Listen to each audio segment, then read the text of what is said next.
네, 안녕하십니까. 방금 소개받은 세진엽 대표 교사를 맡고 있고 아름고등학교 3학년 부장 맡고 있습니다. 손남섭이라고 합니다. 반갑습니다.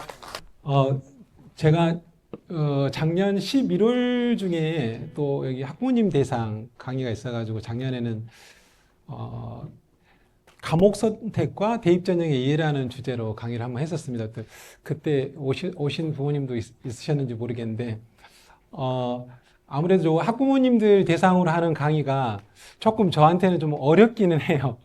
왜냐면, 저는 이제 선생님이나 이제 선생님들하고 대화를 주로 많이 하는데, 이제 학부모님들 가운데는 이제 물론 대입 정보를 많이 알고 계시는 부모님도 계시는데, 또 어떤 학부모님들께서는 이제 뭐 자녀를 많이 키워본 건 아니기 때문에 아직 정보가 좀 많이 좀 잘 모르시는 학부모님들도 있어서 제가, 저는 당연히 아실 거라고 생각하고 설명을 드려도 좀 이해를 못하는 분도 있고 해가지고 사실 좀 그런 부분이 어려워요.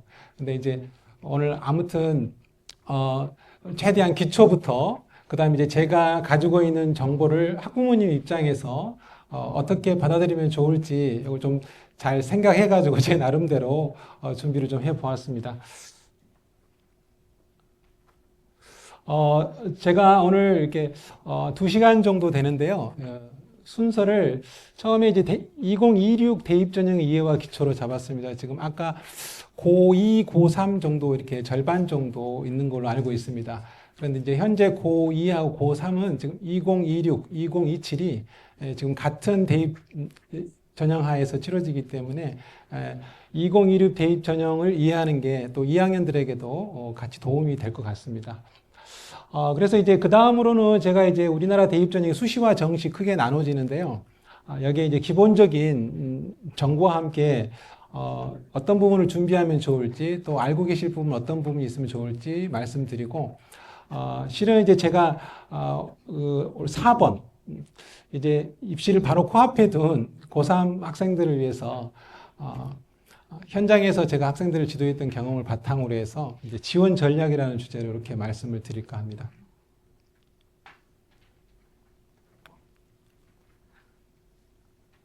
먼저 대입 전형의 이해와 기초 부분인데요.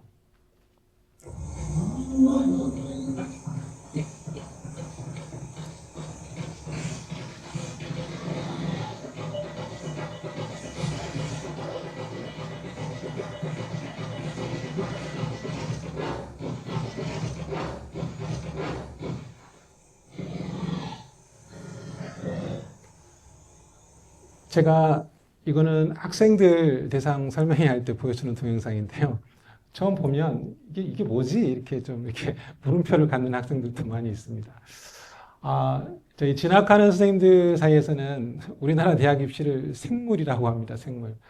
뭐 대입이 뭐 살아있는 존재도 아니고 생물이라고 표현한 이유가 우리나라 대입 제도가 너무 자주 바뀌기 때문에 그런 것 같습니다.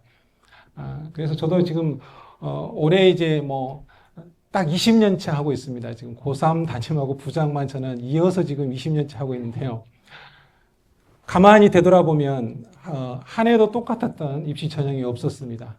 그래서 저도 한 해 공부를 안 하면 놓치게 되는 부분이 너무 많고 또 이건 정말 중요한 정보인데 학생들이 그 대입은 정보 싸움이거든요. 그래서 그걸 놓칠까봐 뭐 여름방학, 겨울방학이면 나름대로 이렇게 쫓아다니면서 항상 이렇게 들어보려고 노력은 하고 있습니다.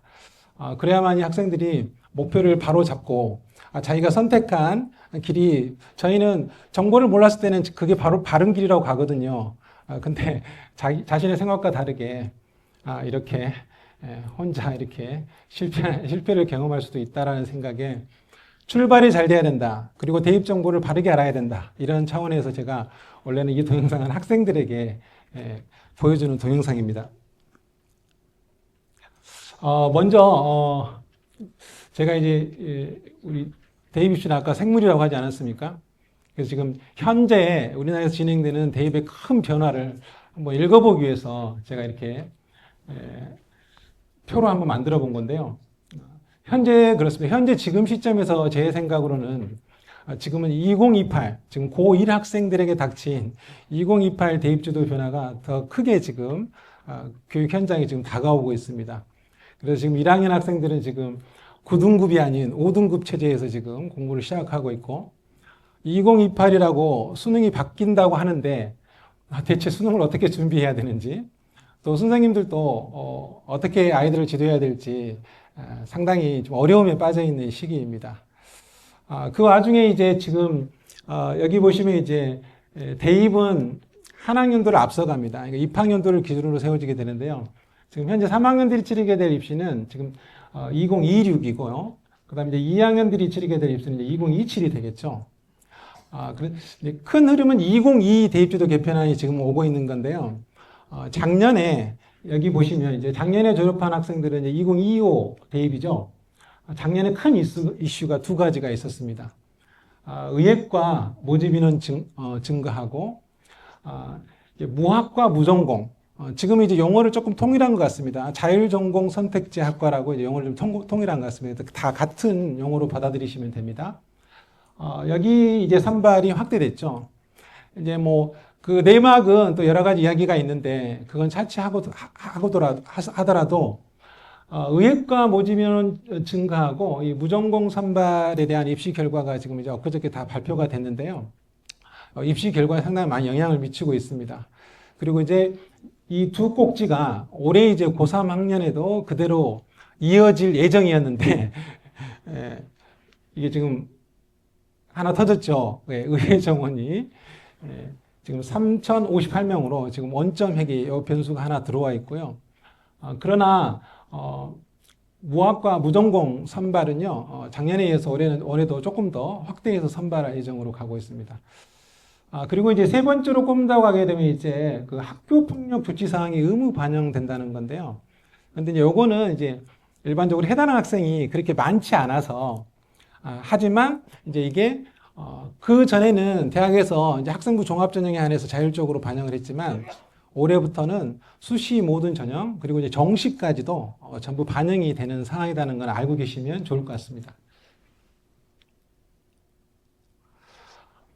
제가 이제 들어가기 전에 이제 올해 2026 대입 전형의 화두다 해가지고 제가 한번 4가지 꼭지를 접어봤는데요. 제가 이제 최근 흘러가는 흐름에 맞춰서 요게 이제 향후 올해하고 내년까지 입시에 큰 흐름이 되지 않을까라는 생각에 4가지를 가져와 봤습니다. 조금 전에 말씀드린 이제 의예 정원 3,058명으로 원점 회계했다는 거죠. 근데 지금 이제 요거는 그 다음 페이지에 제가 이제 기사도 실어놨는데요. 지금 요게 이제 확정된 게 작년에 확정이 된 게 아니고 지금 계속 지금 왔다 갔다 하다가 지금 올해 지금 이제 확정이 됐지 않습니까? 그래서 의예과 정원 확대가 됨에 따라서 의예과를 입학하기 위해서 준비했던 학생들이 또 재수를 하고 있는 상황이 있을 수 있거든요. 그래서 이 상위권 의예과를 목표로 하는 상위권 학생들 같은 경우는 굉장히 치열해질 수 있겠다라는 차원에서 의미가 있을 것 같고요. 그다음에 무전공 무학과 전공 자율 선택제 확대는요. 이게 이제 원래 이 학과를 새롭게 모집 정원을 만들어서 모집하는 게 아니고 기존에 있던 학과에서 모집 인원을 감축해서 학과를 만들어 오는 형태이기 때문에 작년 입시 결과를 보게 되면 이제 서울 중상위권을 비롯해서 이제 지방에는 이제 거점 국립대까지 경쟁률이 굉장히 높아지고 입결도 이렇게 끌어올리는 효과를 발휘했거든요. 그래서 이제 요게 이제 올해도 계속 이어질 것이다라는 생각에 제가 화두로 가져와 봤고요. 그 다음에 이제 세 번째 이제 졸업생과 N수생 증가인데요. 요거는 저희 학생부 종합전형이 이제 간소화되고, 그 다음에 자기소개서라든가 추천서가 폐지되면서 예전에는 졸업생들이 주로 논술이나 수능으로 이제 대입전형을 지원하였는데 요즘은 이제 졸업생이 이제 수시에 주로 학생부 종합전형 또는 학생부 교과전형으로 지금 지원을 하고 있는 상태입니다. 거기에다가 이제 올해 또 우리 재학생들의 또 인원수도 지금 늘어있는 상태이기 때문에 쉽지 않을 것 같다라는 생각이 듭니다. 그리고 이제 학교폭력 조치사항은 아까 제가 말씀드렸고요. 요겁니다. 제가 이제 어떻게 될까 이렇게 원래 이제 의예정원이라고 하는 것은 이제 우리나라가 이제 코로나 시대를 겪으면서 공공 의료 인재가 부족하다 해서 의료 인재 육성 차원에서 정부에서 이제 발표한 정책 아니겠습니까? 근데 이제 이게 이제 의료교육 반발 때문에 계속 왔다 갔다 하다가 지금 제가 기사를 보니까 이렇게 돼 있더라고요. 5월 20일에 지금 국무회의에서 심의 의결했다. 이런 보도가 나오더라고요. 그리고 이제 인원수가 3,058명으로 조정됐다 해서 제가 좀 궁금해가지고 이렇게 한번 찾아봤습니다. 근데 여기 이제 숫자는 이게 이제 원래의 계획했던 입학 정원이고요. 숫자는 조금씩 차이는 있는데요. 2024년도에 3,018명이었죠. 그 다음에 작년에 4,485.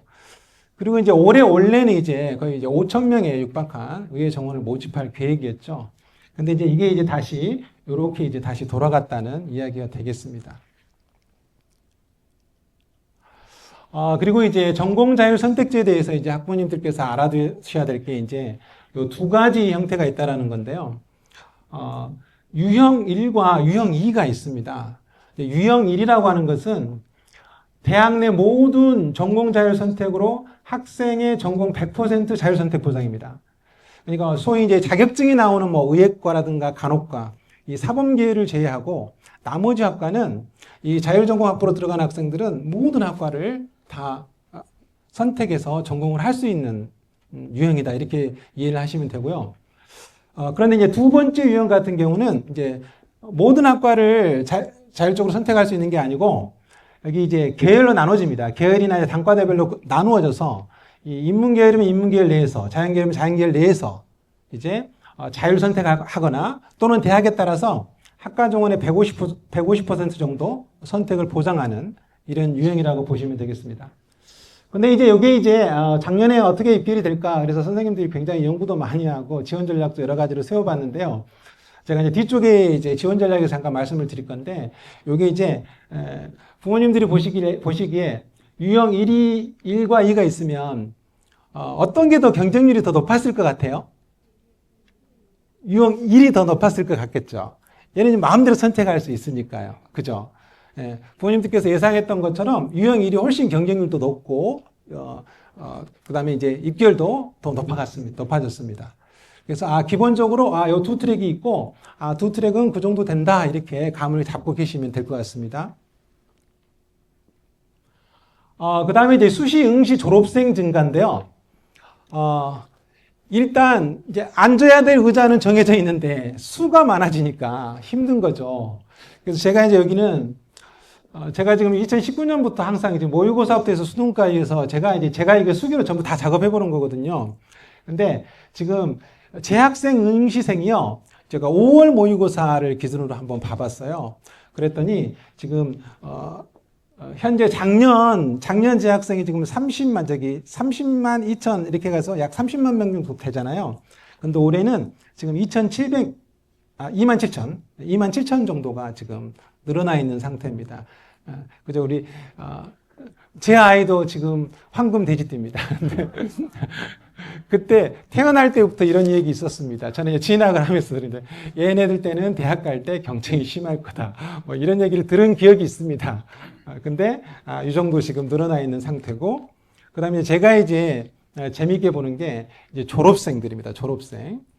졸업생들이 가만히 보시면요. 여기 2022 대입제도 개편한 데부터 이렇게 상승 곡선이 쭉 한 4년 정도 쭉 이어지고 있죠.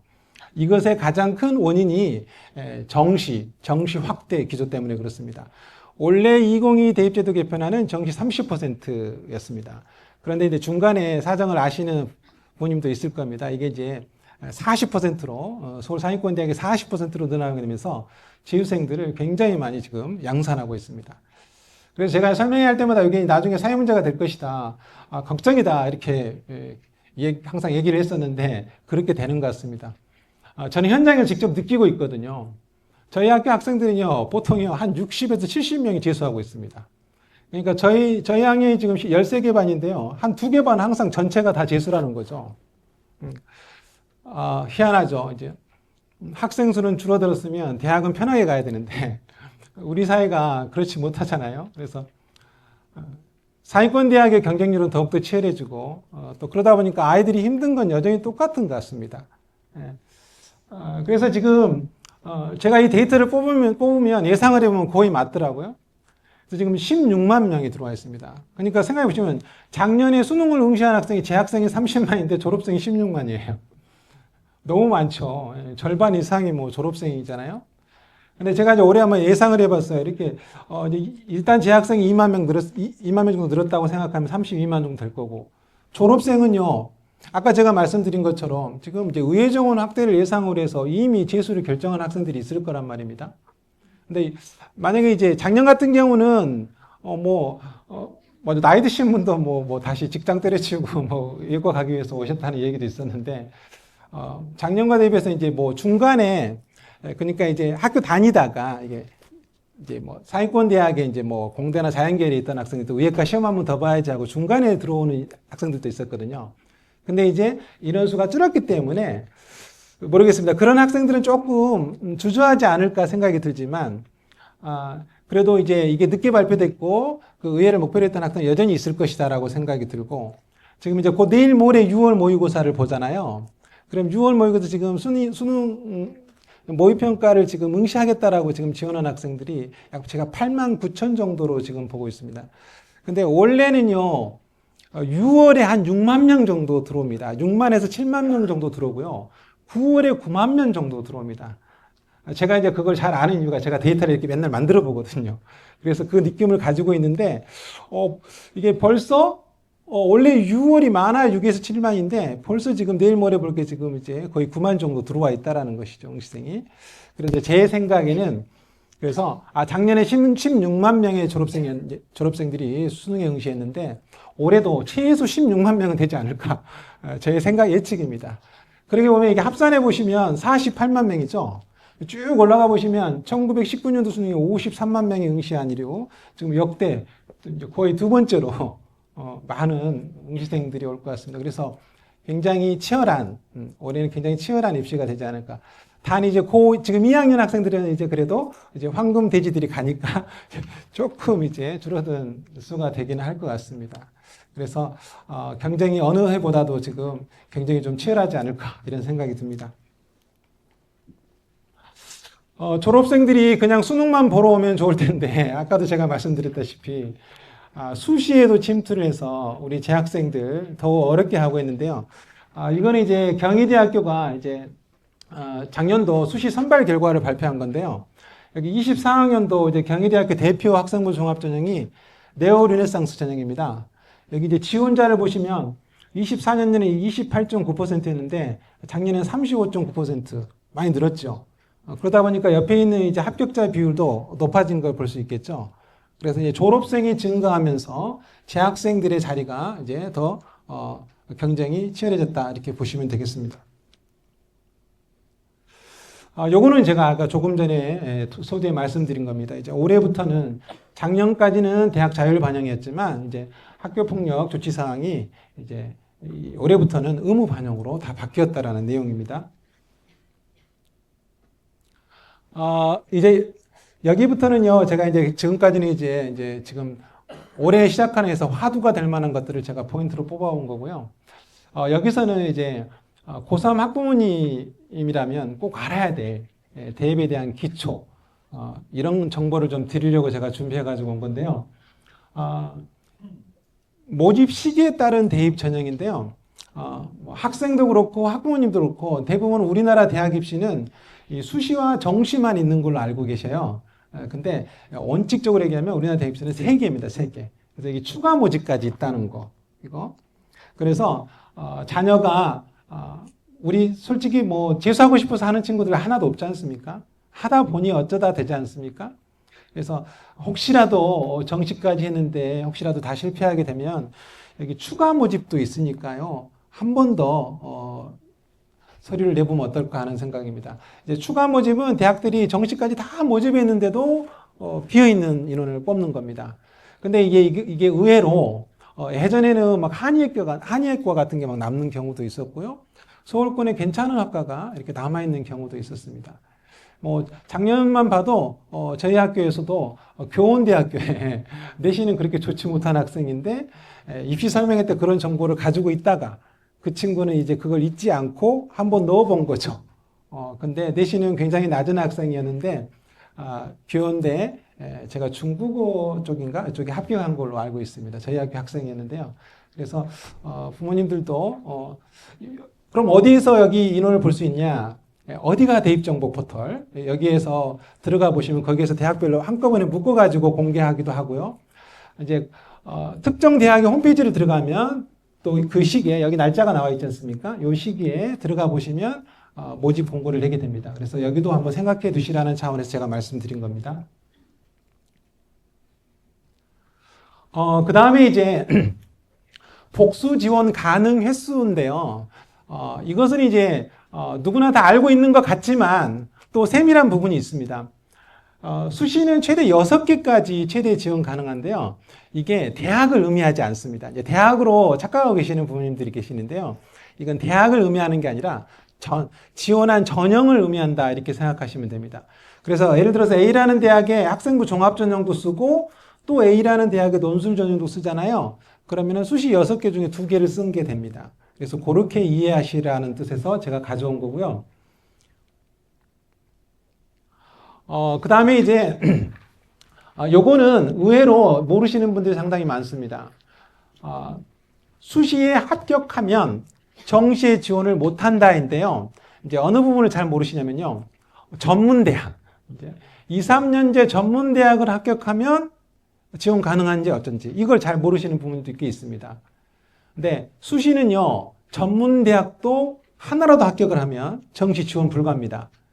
그래서 2, 3년제 대학을 지원하실 때는 무조건 6개 지원을 안 받거든요. 그거는 전문대는 마음대로 쓸 수가 있습니다. 근데 마음대로 지원 가능하지만 혹시 하나라도 합격을 하면 정시 지원을 못하니까 그 고려해서 지원하시라는 뜻입니다. 근데 이제 정시는 좀 다릅니다. 정시는 합격했더라도 등록을 안 하면, 그렇죠? 추가 모집에 지원할 수 있습니다. 근데 수시는요, 등록 여부와 상관이 없습니다. 그러니까 합격한 사실만으로도 정시 지원을 못해요. 그러니까 이제 이런 사례가 발생합니다. 이제 대부분 수시 모집은요, 최초 합격자를 발표하면요, 최초 합격자는 별로 없습니다. 추가 합격자가 훨씬 많습니다. 왜냐하면 이제 수시에는 가장 우수한 애들이 여러 군데 합격했을 거 아닙니까? 그러면 이제 등록은 하나밖에 못 하거든요. 그러니까 나머지 추가 합격 기간에 대거 합격을 합니다. 그렇죠? 근데 그 추가 합격 기간에 그거를 우선 개인한테 통보를 해주기도 하지만 개인이 무슨 사정이 있어가지고 전화를 못 받았다거나 그 사실을 인지하지 못한 학생도 있습니다. 그래서 그 학생은 떨어진 줄 알고 합격을 안 한 줄 알고 정시에 지원을 했는데 합격한 거죠. 그래서 이제 학기가 시작되면 다음에 이제 학기가 시작되면 그걸 대학에서 이제 이렇게 확인을 해가지고 이중 등록자로 처리가 됩니다.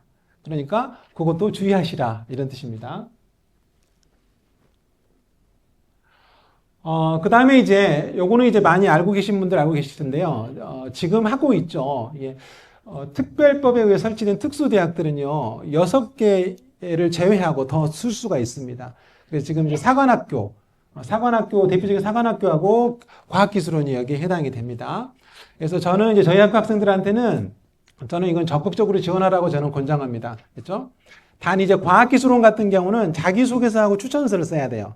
그래서 조금 부담이 있기는 한데, 그래도 여기는 합격을 해도 정시 또 지원할 수 있습니다.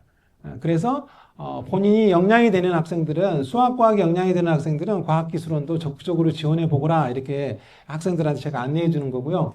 이제 과학기술원이나 이제 사관학교 외에도 한예종 아시잖아요. 한예종이라든가 한국전통문화대학교 이거는 저희 부여에 있죠. 여기하고 그 다음에 방송통신대학교 여기도 상관없이 지원을 할 수가 있습니다. 그리고 이제 산업대나 전문대인데요. 지금 산업대라고 명칭 붙은 거는 현재 지금 청운대하고 호원대학교 이렇게 돼 있고요. 그 다음에 전국 이제 전문대학 전체, 그 다음에 이제 전공대학이라는 것도 있습니다. 이런 대학들. 여기는 이제 6개 횟수 제한에 제한 없이 쓸 수 있다. 이런 뜻입니다. 그 다음에 이제 또 유념해서 부모님들께서 알아두셔야 될 게 이제 등록입니다. 등록과 관련해 가지고 수시에 아무리 많이 합격을 해도 등록하는 기간은 정해져 있습니다. 그래서 그 기간에만 등록을 하면 됩니다. 근데 이제 등록의 의미는요, 대학에 예치금을 납부하는 거거든요. 근데 이제 예전에는 다 예치금 납부였는데요. 최근에는 예치금을 납부했다가 이제 충원 합격이 되면 다시 충원 사실을 알리고 예치금 환불 신청을 하게 돼요. 근데 이제 그 과정이 번거롭잖아요. 그래서 요즘은 대학들이 예치금을 받지 않고 그냥 문서 등록으로만 합니다. 문서 등록으로. 저 등록할게요. 이렇게. 그러면 충원 합격해가지고 옮겨 탈 때 예치금을 주고받는 그런 게 없겠잖아요. 그래서 지금은 문서 등록으로도 많이 바뀌고 있습니다. 그래서 기다리고 있는데 충원 합격 연락이 왔다. 그러면 일단 등록 의사가 있는 대학은 바로 등록 의사를 알리는데 이전에 최초 합격했던 곳 있죠. 거기에다가 반드시 예치금 반환 신청을 해야 됩니다. 그러면 일시적으로는 2개 대학이 등록이 돼 있겠죠. 근데 그거는 상관이 없습니다. 이제 일시적으로 등록되어 있고 예치금이 들어오기까지는 시간이 걸릴 수 있지만 그거는 이중 등록으로 인정하지 않습니다. 그래서 그 상관에는 일어나게 되면 바로바로 이렇게 갈아타기를 하시면 됩니다. 그래서 그 하는 방법도 알아두시면 좋고요. 그 다음에 이제, 이거는 이제 실제로 이제 학부모님들이 이제 고3 자녀를 둔 학부모님이 가장 궁금한 게 이제 내 아이의 성적으로 어디 대학 좀 갈 수 있을까? 뭐 이런 게 이제 제일 알고 싶은 정보인데요. 요거를 이제 알 수 있는 길이 없기 때문에 대부분 이제 어머님들이 이제 뭐 사설 학원을 간다거나 이제 학교로 와서 선생님들하고 상담을 신청하는데요. 일단은 여기 어디가 사이트를 알아두시고 여기에서 어느 정도 지원 가능 범위를 좀 이렇게 살펴보시고 상담을 오게 되면 상당히 도움이 많이 됩니다. 그래서 제가 조금 뒷장에서 제가 조금 더 자세하게 학부모님이 이 정도는 알아주면 좋겠다라는 걸 제가 이따가 조금 더 자세하게 설명을 드릴 건데요. 일단 이 어디가라는 대입정보 포털에 들어가게 되면 충원 합격자 순위를 알 수 있습니다. 그러니까 어디까지 추가 합격했는지 그 순위를 알 수가 있고요. 그 다음에 학생부 교과 종합 모두 다 50%와 70% 컷을 공개하게 되어 있습니다. 그러면 내 자녀 내신이 이 대학에는 어느 등급 정도 나오고 그 다음에 그 대학의 내 자녀의 등급은 요 정도니 전년거와 비교해 보니까 어느 정도 되겠다. 이런 걸 이제 가늠해 볼 수 있는 겁니다. 그래서 여기 사이트를 활용하면 도움이 되니까 알아두시면 좋습니다. 일단 거기서 한번 해보시고요. 이제 궁금한 점이 생기면 이제 학교 선생님이라든가 또는 이제 시간 여력이 안 되시면요. 이렇게 전화 상담을 활용할 수도 있습니다. 그럼 여기 전화 상담을 하시게 되면 여기 약 420여 명 정도의 전국의 상담 교사단이 배치되어 있습니다. 그래서 이분들이 전화 상담을 해주고요. 학생들은 주로 온라인 상담을 많이 합니다. 온라인으로 이제 궁금증을 올리면 답변이 쫙 올라오고요. 이제 보통 부모님들은 전화 상담을 많이 하십니다. 그래서 여기 이 정도도 정보를 알고 계시면 좋을 것 같습니다. 이제 두 번째 꼭지로 수시 전형의 이해와 준비 여기에 들어가가지고 말씀을 드리겠습니다. 일단 전형 일정을 좀 살펴두셔야 되는데요. 제가 여기 중요한 부분은 이렇게 좀 노랗게 해 두었습니다. 합격 수시는 모든 대학이 12월 12일까지는 수시 합격자 발표를 다 완료해야 됩니다. 그러면 이제 여기 등록 기간이 있죠. 3일입니다. 3일. 이 3일 내에 한 개의 대학에만 등록을 하면 됩니다. 그러면 이제 그 다음 18일 목요일부터 23일까지 추가 합격자가 발표됩니다. 이때 이제 아까 제가 말씀드린 전화, 그죠? 학생이 원서 쓸 때 자기 전화, 부모님 전화 이렇게 다 하거든요. 그래서 처음 전화를 안 받으면 이제 부모님에게도 이렇게 계속 전화를 합니다. 그래서 이때는 합격자 등록 기간하고 충원 합격 통보 마감 시간 이렇게 되죠. 그래서 올해는 이제 23일이라 어떤 분은 그러더라고요. 잘하면 크리스마스 선물 받겠다 뭐 이렇게 말씀하시는 분도 계시더라고요. 그래서 일정 한번 봐두시고요. 일단 학생부 교과 전형의 특징을 제가 적어왔는데요. 학생부 교과 전형은 이렇게 생각하시면 됩니다. 자녀가 받은 생활기록부를 봤을 때 등급으로 나와 있는 것들을 합산해서 수치적으로 계산하는 이런 걸 정량평가라고 하죠. 그래서 그 정량평가로 평가를 하는 건데 이게 그 정량평가 100으로 하는 대학도 있지만 대부분의 서울 상위권 대학은 100이 아닙니다. 그래서 전형을 설계할 때 이 정량적으로 계산하는 부분이 50% 이상이면 전부 학생부 교과 전형으로 넣습니다. 그래서 교과가 100이 아니라는 거, 100인 곳도 있지만 아닌 곳도 있다라는 거, 50% 이상을 교과 전형으로 부른다는 거죠. 수도권 대학에서는요, 학생부 교과 전형 하게 되면 전부 지역균형 선발 전형이라고 이해하시면 됩니다. 그리고 수능 최저학력 기준이 있습니다. 이거는 이제 전국에 있는 학교들이 학생 수에 따라서 받은 등급이 차이가 있을 수도 있잖아요. 그래서 이제 일반적인 학업 역량을 평가하기 위해서 대학들이 수능 최저학력 기준을 대부분 설정해 둡니다. 근데 이 수능 최저학력 기준이 쉬워 보이지만 실은 수능 최저학력 기준을 들이대면 경쟁률이 한 반토막 난다 이렇게 생각하셔도 무방합니다. 그래서 수능 최저를 생각보다 많이 못 맞추는 친구들이 굉장히 많이 있습니다. 그리고 이제 대학별로 교과 반영 방법이 다릅니다. 근데 이제 요거는요, 저희도 계산 잘 못합니다. 너무 계산식이 복잡하기 때문에. 그래서 요거를 하려면 아까 제가 말씀드린 것처럼 어디가 대입정보 포털에다가 자녀 성적을 입력해 두면 거기서 대학별로 산출해집니다. 그래서 이따가 제가 그거를 말씀드리겠습니다. 학생부 교과 전형은 다른 전형에 비해서 경쟁률이 낮습니다. 왜냐하면 이제 대부분 이 정량적 교과 성적이 압도적으로 좌우를 하기 때문에 매년 그 등급대에서 큰 차이 없이 벌어집니다.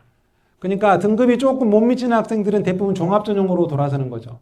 그래서 교과 전형은 상대적으로 등급에 의해서 많이 결정되기 때문에 경쟁률이 낮습니다. 하지만 내신 좋은 녀석들이 나중에 거의 다 합격을 하겠죠. 그러니까 충원 합격이 또 굉장히 많이 발생합니다. 한 군데밖에 등록을 못 하니까요. 그래서 그런 특징이 있습니다.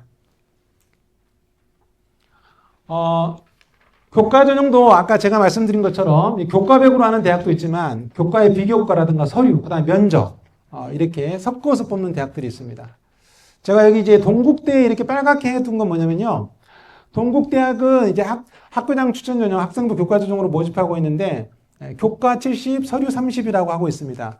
근데 교과 70이지만 10개 교과만 반영을 하고 1등급과 2등급의 차이가 뭐 0. 몇 차이밖에 안 됩니다. 0.01 정도 차이밖에 안 됩니다. 그래서 이 70%가 거의 큰 차이를 발휘하지 못해서 동국대만큼은 교과 전형이라 하지만 서류의 영향력이 매우 큰 그런 전형이다 이렇게 이해하시면 됩니다. 그래서 우리 아이들 보통 한 2점 초반까지 넣으면요 다 1.0 나옵니다. 10개 교과만 반영하기 때문에 그렇습니다. 그 다음에 이제 아까 교과 전형에서 이제 중요한 수능 최저학력 기준인데요. 이것도 이제 제가 이제 어느 정도 감을 잡으시면 좋은데요. 좀 보게 되면 이제 일반적으로 여기 지금 고대 학주 같은 게 지금 3합 7 이렇게 되어 있죠. 3합 7 정도로 좀 높은 편이고요. 성대도 보시면 인문, 자연, 글로벌 융합 같은 경우 3합 7이죠. 그 다음에 이제 반도체나 에너지 같은 이제 첨단학과 관련된 부분은 3합 6으로 조금 더 높죠. 그래서 이제 교과는 보통 이제 센 데가 3합 7, 3합 6 정도 되고, 의예과 정도는 어느 정도 되냐? 3합 4 정도 된다. 이렇게 보시면 됩니다. 그래서 이 정도 감을 그 정도 잡으시면 되고요. 그런데 이제 교과 전형이지만 이렇게 최저 기준이 없는 데도 있습니다. 이렇게 건국대나 동국대는 최저 기준이 없습니다. 그 다음에 저희 지역에 이제 충남대하고 충북대만 제가 이제 좀 실어와 봤는데요. 충남대는요, 굉장히 복잡합니다, 수능 체제가. 그래서 좀 간단하게 좀 제시를 해달라고 좀 부탁을 하는데도 이게 잘 안 되더라고요. 이제 학과별로 굉장히 다르게 분포하고 있는데요. 보통 인문대학이나 사회과학, 경상대학 이런 쪽은요, 지금 3합 11 정도 이렇게 되고 있죠. 3합 11. 탐구는 한 과목 이렇게 인정해 줍니다. 그 다음에 사범대학 국어교육, 영어교육, 교육학과 같은 경우는 지금 3합 9등급 정도 이렇게 되어 있죠. 그 다음에 밑에 내려와 보면 이제 의예과 같은 경우는 여기가 이제 수학 합산 4등급이죠. 그러니까 수학을 포함해서 3개 합이 4입니다. 수학을 포함해서 3개 합이 4 정도 되고요. 그 다음에 약대는 5 정도 되죠.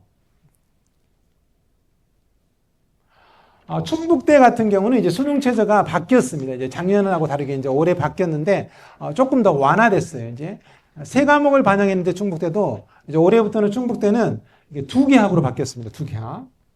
그래서 이제 인문대학 같은 경우는 2개 합 8, 그 다음에 자연과학대학, 공과대학 8, 그 다음에 사범대학 7등급 이렇게 되는데 여기에서 이제 약학이나 의과대학 같은 경우는요 2개 합이 아니고 저 위에 보시면 나와 있죠. 상위 3개 합으로 갑니다. 근데 이제 충북대 의예 같은 경우 뭐냐면 여기 보시면요. 학생부 교과가 의예과 3합 4등급이고 지역인재가 3합 5죠. 근데 충남대하고 차이가 뭐냐면 충남대는 수학 포함 3합 4죠. 근데 충북대는 수학을 포함하지 않습니다. 그냥 4개 중에 3합4 이렇게 가는 거죠. 그래서 그 차이를 아시고 이렇게 지원 전략을 세우시면 됩니다. 그 다음에 이제 학교장 추천 전형인데요. 사실 서울 상위권대학에 가장 좋은 합격률을 보이고 있는 게 바로 이제 학교장 추천 전형입니다. 이제 일반고가 대부분이 이제 우리 세종 지역 학생들은 학교장 추천 전형을 적극 지원해야 됩니다. 근데 지금 저희 일반고의 파이가 좀 줄어드는 부분이 이제 학교장 추천 전형 인원을 빼서 자율전공학부로도 많이 만들고 있고, 그 다음에 예전에는 이제 정시로도 많이 보내고 이래가지고 좀 파이가 줄어들어 있는 상태이긴 해요. 그래서 제가 저기 뒤쪽에 실어놨는데요. 제가 이제 해마다 저희 세종 지역 아이들의 입결을 지금 조사해서 이렇게 해보면요, 합격률이 상위권 대학이 제일 높습니다. 그렇죠? 30% 이상으로 가장 높은 전형입니다. 그래서 학교장 추천 전형은요, 전년도 입결을 기준으로 하셔가지고 제가 이제 지원 전략에도 실어놨는데요. 70% 코스에 걸려 있으면 적극적으로 지원해야 된다. 합격률이 가장 높기 때문에. 그래서 학교장 추천 전형에 좀 관심을 가지고 지원을 하셔야 되는데요. 일단 보시면 학교장 추천 전형은 서울, 인천, 경기 총 48개 대학에서 모집을 하고 있는데요. 추천 인원 제한이 있는 게 15개 대학입니다. 그리고 나머지가 이제 추천 제한 없는 대학이 있다. 그리고 이제 추천 인원 제한이 있는 곳 중에서도 최저학력 기준을 이렇게 적용하는 대학들은 이렇게 있고, 미적용하는 대학은 경기도, 동국대, 명지대 이렇게 있습니다. 그래서 자녀가 지금 생각하고 있는 대학이 추천 인원 제한이 있는 데인지, 그리고 수능 최저학력 기준이 걸려 있다면 어느 정도 통과해야 되는지 이런 정보를 좀 찾아보시면 도움이 될 것 같습니다. 교과 전형의 지원 전략이다 해가지고 제가 이제 사이사이에 끼워둔 건데요. 아까 제가 말씀드린 것처럼 교과 전형이라고 해서 학생부 교과 정량벽으로만 평가하지 않기 때문에 자녀가 받은 학생부의 비교과라든가 서류, 그 다음에 수능 최저 통과 여부, 그 다음에 면접도 보기 때문에 면접에 대한 강점, 이런 것들도 종합적으로 고려해서 지원 전략을 세우셔야 되고요. 그 다음에 이제 무엇보다도 입시 결과가 거의 큰 변동이 이루어지지 않고 진행이 되는 게 학생부 교과 전형입니다. 그래서 이제 전년도 입시 결과를 보는데 부모님들께서 보실 것은 아까 어디가, 그 다음에 입학처 홈페이지를 들어가게 되면 거기에 이제 작년도 입결이 나옵니다. 그리고 이제 대학별 환산 점수 산출 방법인데요. 진로 선택 과목에 의해서 등급이 상승하는 곳이 많이 있습니다. 그래서 진로 선택 과목을 반영하는 대학 같은 경우는 자녀의 유불리를 좀 따져가지고 이렇게 지원 전략을 세울 필요가 있고요. 이제 이거 대기업 대입 상담 프로그램은요, 이제 선생님들, 학교에 계시는 선생님들하고 상담 신청을 하면 이제 활용할 수 있는 건데요. 이제 부모님들이 볼 수 있는 것은 대학에서 발표하는 70% 컷. 그러니까 한 모집 단위가 10명을 모집했으면 7등까지만을 볼 수 있잖아요. 근데 이제 선생님들이 보는 대기업 대입 상담 프로그램은 현장에 있는 고등학교에서 입결 사례를 다 올려준 거예요. 그래서 예를 들어 71%부터 100%까지도 보이죠. 근데 이제 전체 데이터는 아닙니다. 그죠? 올려준 학교만 모아놓은 자료인데, 하지만 70% 컷 이하에서도 합격 사례가 보인다는 것이죠. 그래서 조금 더 디테일하게 상담을 하고 싶으면 이제 학교 담임선생님과 상담을 신청하면 이제 그 자료를 볼 수 있고요. 아마 학원에서는 이 자료를 볼 수 없습니다. 공교육에 있는 선생님들만 활용할 수 있는 프로그램입니다. 이제 두 번째로, 이제 제가 이쪽에서만 하니까 이제 조금 이제 이렇게 좀 그래서 이쪽으로 자리를 잠깐 이렇게 하겠습니다. 이제 학생부 종합전형인데요. 학생부 종합전형은 이제 아시다시피 생활기록부를 정성적으로 평가하는 전형이다, 이렇게 이해하시면 되고요. 근데 이제 학생부 종합전형이 지금 이원화되고 있습니다. 두 가지로. 서류형과 면접형, 이 지금 두 가지로 분류되고 있습니다. 그리고 학생부 종합전형은 원래 최저학력 기준을 설정하면 안 되는데, 최근 수능 최저학력 기준을 설정하려고 하는 대학들이 늘어나고 있습니다. 왜냐하면 이제 학생부 기재가 상향 평준화되면서 학생들의 변별 요소를 좀 더 찾고 싶어 해요.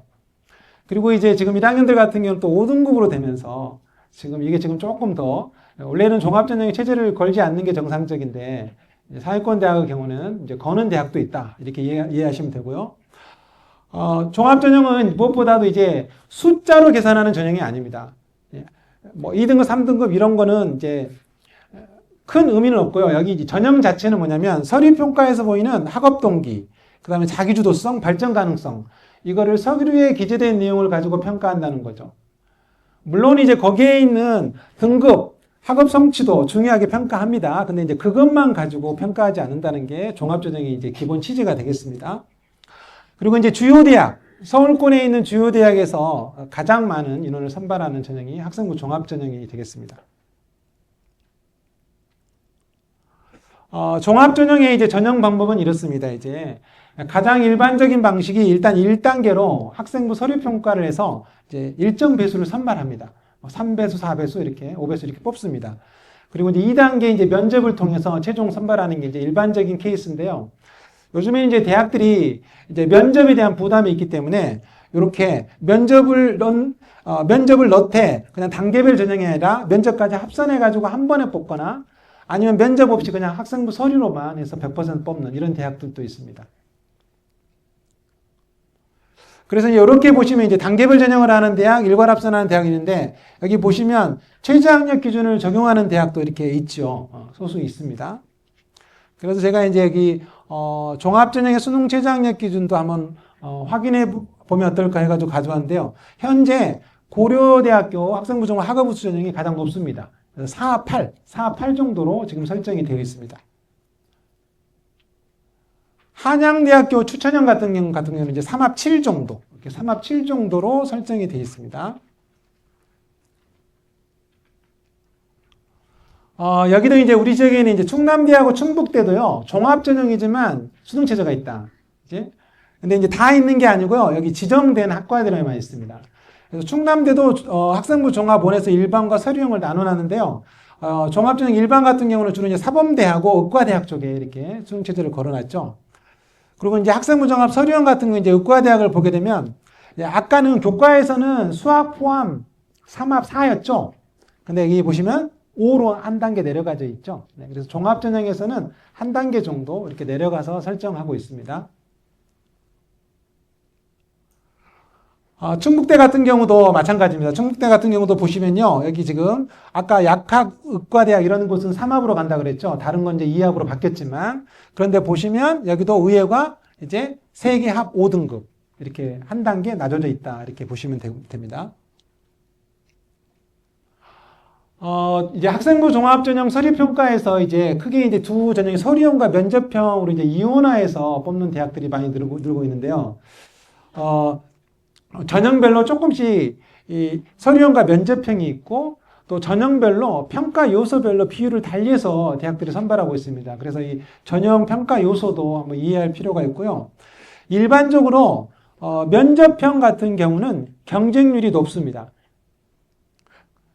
대신에 면접을 통해서 자기가 힘들게 들어갔기 때문에 합격하면 잘 안 빠져나가겠죠. 그래서 충원율은 낮은 편이고요. 대신 이제 서류형은 면접을 안 보러 가기 때문에 내신이 면접형보다는 조금 더 높게 설정이 되어 있고, 높게 설정이 되어 있습니다. 근데 이제 이건 일반적인 거고요. 모집 인원이 예를 들어서 적잖아요. 그러면 면접형과 서류형 보면 일반적으로 서류형이 등급이 더 높은데 인원수가 적게 되면 역전되는 경우도 생깁니다. 그래서 이제 꼭 그런 건 아니지만 일반적으로 그렇게 등급이 형성되어 있습니다. 여기 이제 그 서류형과 면접형 운영 대학 중에서 이제 여기 이화여대 같은 경우가 작년까지는 이제 이화여대 미래인재 전형 하나의 전형만 있었는데 미래인재 전형을 올해부터는 이제 면접형과 서류형으로 이제 두 개를 나눠놨습니다. 그래서 여기 이제 바뀐 점을 제가 빨간색으로 해가지고 바뀐 대학들을 표시해 본 거고요. 그 다음에 이제 면접 같은 경우는 이제 면접이 있는 학생부 종합전형 같은 경우는 이제 면접이 합불에 상당수 영향을 미칩니다. 그래서 이제 면접에 대한 준비도 나중에 이제 1단계를 합격했을 때 면접 준비를 상당히 잘 해야 되는데요. 일단은 저희 크게 면접은 재시문 기반 면접과 서류 기반 면접으로 나눠져 있습니다. 그래서 재시문 기반 면접은 이제 연대, 고대, 서울대, 그다음에 의대에서 이제 실시하는 면접인데요. 주로 이제 재시문이 있고 질문이 뭐 한 2개, 3개 정도 주어져 있습니다. 그래서 그 재시문을 숙독하는 시간도 있고, 그 다음에 들어와서 발표하고, 서로 이제 묻고 답하고, 이렇게 이제 진행이 되는 건데, 상당히 좀 난이도가 있겠죠. 근데 이제 서류 기반 면접은 학생부에 기재되어 있는 내용을 확인하는 겁니다. 그래서 이제 학생부 학교 활동이 아주 많은 활동이 기록되어 있는 학생들은 이제 어떻게 보면 면접 때 준비해야 될 게 좀 더 많아지게 되겠죠. 실제로 그 활동을 했는지 이렇게 물어보는 질문들이 많이 들어오거든요. 그래도 일단 가는 게 낫겠죠, 면접을. 그래서 이제 보통 이제 서류 준위 확인 면접과 인성 면접이다 이렇게 생각하시면 됩니다. 그 다음에 제가 이제 학생부 종합전형 평가 요소도 대학별로 조금씩 차이가 있다라는 거 아까 말씀드렸는데요. 요거는 이제 크게 우리가 이제 서류를 평가할 때 대학에서 학업 역량, 진로 역량, 공동체 역량 이 세 가지로 평가를 하는데요. 요게 이제 2022년도에 여기 5개 대학이 공동 연구해가지고 이제 발표한 이 평가 요소를 대부분의 대학들이 지금 활용하고 있습니다. 그래서 이제 부모님들께서는 이제 이러한 평가 요소를 기반으로 해서 생활기록부, 우리 자녀의 생활기록부가 좋을까 나쁠까 이렇게 많이 관심을 가지시죠. 그래서 작년 같은 경우에는 좀 특이한 현상이 벌어졌는데요. 수시에 이제 학생부를 마감을 했는데 학부모님들께서 학교로 많이 전화를 주셨어요. 생활기록부 파일을 구할 수 없냐. 이제 이유는 말씀을 안 하시는데 그 파일을 구하고 싶다는 거예요. 그래서 왜 그러시냐고 그랬더니 이제 나중에 제가 이제 알게 된 사실인데 이제 AI가 이제 생기부 평가까지 들어와 있습니다. 지금 제가 아시는 분도 이제 은퇴를 하시고 이런 진학 컨설팅을 운영하시는데 AI를 아주 잘 활용하시더라고요. 이제 AI 프로그램에 생활기록부 파일을 올리게 되면 AI가 여기 뒤에 보시면 이제 얼마나 이렇게 복잡합니까? 이 전형 요소들이. 근데 AI가 이런 전형 요소들을 대학별 전형 요소들을 다 판단해가지고 생활기록부를 쫙 읽어서 강점을 얘기해주고 또 약점, 보완점 이런 거 해줍니다. 그리고 거기에 따른 면접 문항까지 쫙 뽑아줍니다. 이렇게. 저도 그 프로그램을 너무 갖고 싶었습니다. 제가 현장에서 학생부 하나 읽는데 저 같은 사람도 2시간이 다 못 읽습니다. 최소한 2시간, 3시간 필요합니다. 근데 입학사정관은 실제 평가 시간 물어보니까 20분, 15분에서 20분. 제가 깜짝 놀랐습니다. 제대로 읽고 있지 않네. 이렇게 생각이 들었어요. 근데 그분들은 시스템을 통해서 평가하기 때문이라고 제가 이제 이해하고 있는데요. 사람이 읽으면 2-3시간 걸려서 한 명 읽어서 걔를 상담하려면 저희들이 생활기록부 읽고 평가표 작성하고 상담 준비하면 3시간, 4시간 걸려서 상담하거든요. 근데 거기 프로그램에 넣었더니 우리 반 20명에서 30명 된 아이들을 한 학생당 약 50페이지 이상 뽑아줍니다. 쫙 뽑아줍니다. 그래서 제가 그 프로그램 너무 갖고 싶어가지고 사장님을 불러가지고 소개를 해달라고 했어요. 그래가지고 제가 이렇게 쭉 봤거든요. 근데 역시 AI는 AI였습니다. 일반적이고 보편적인 것은 빠른 시간 내에 순식간에 찾아냅니다. 그죠?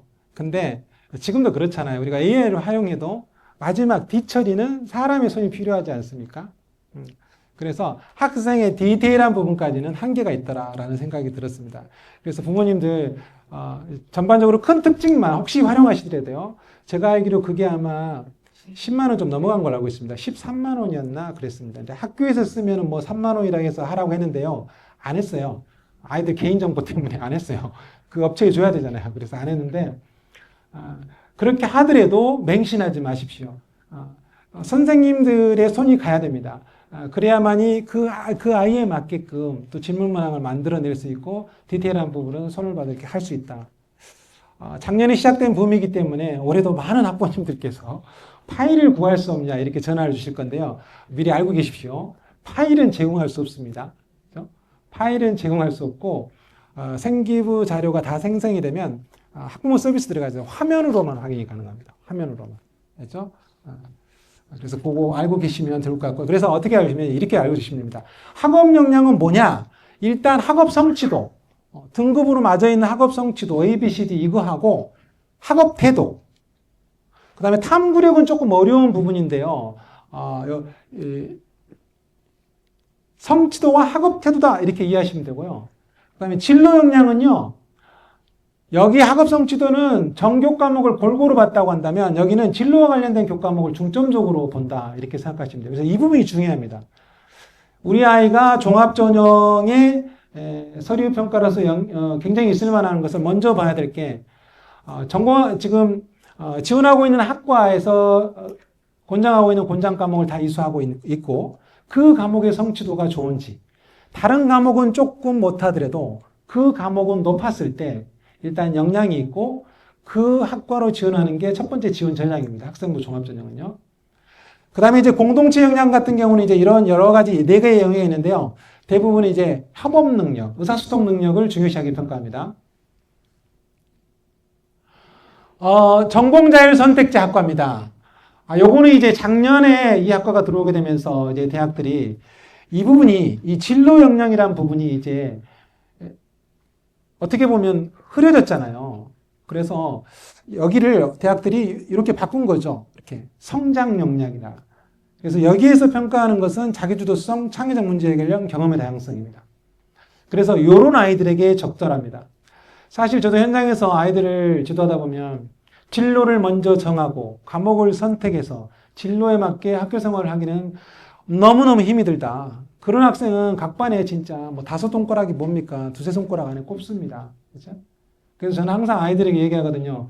진로를 먼저 정하고 과목을 선택하기보다는 너가 좋아하는 과목, 재미있게 공부할 수 있는 과목이 뭔지를 먼저 생각하고 거기에 맞춰서 전공이 선택돼야 된다. 저는 그렇게 아이들한테 컨설팅 하거든요.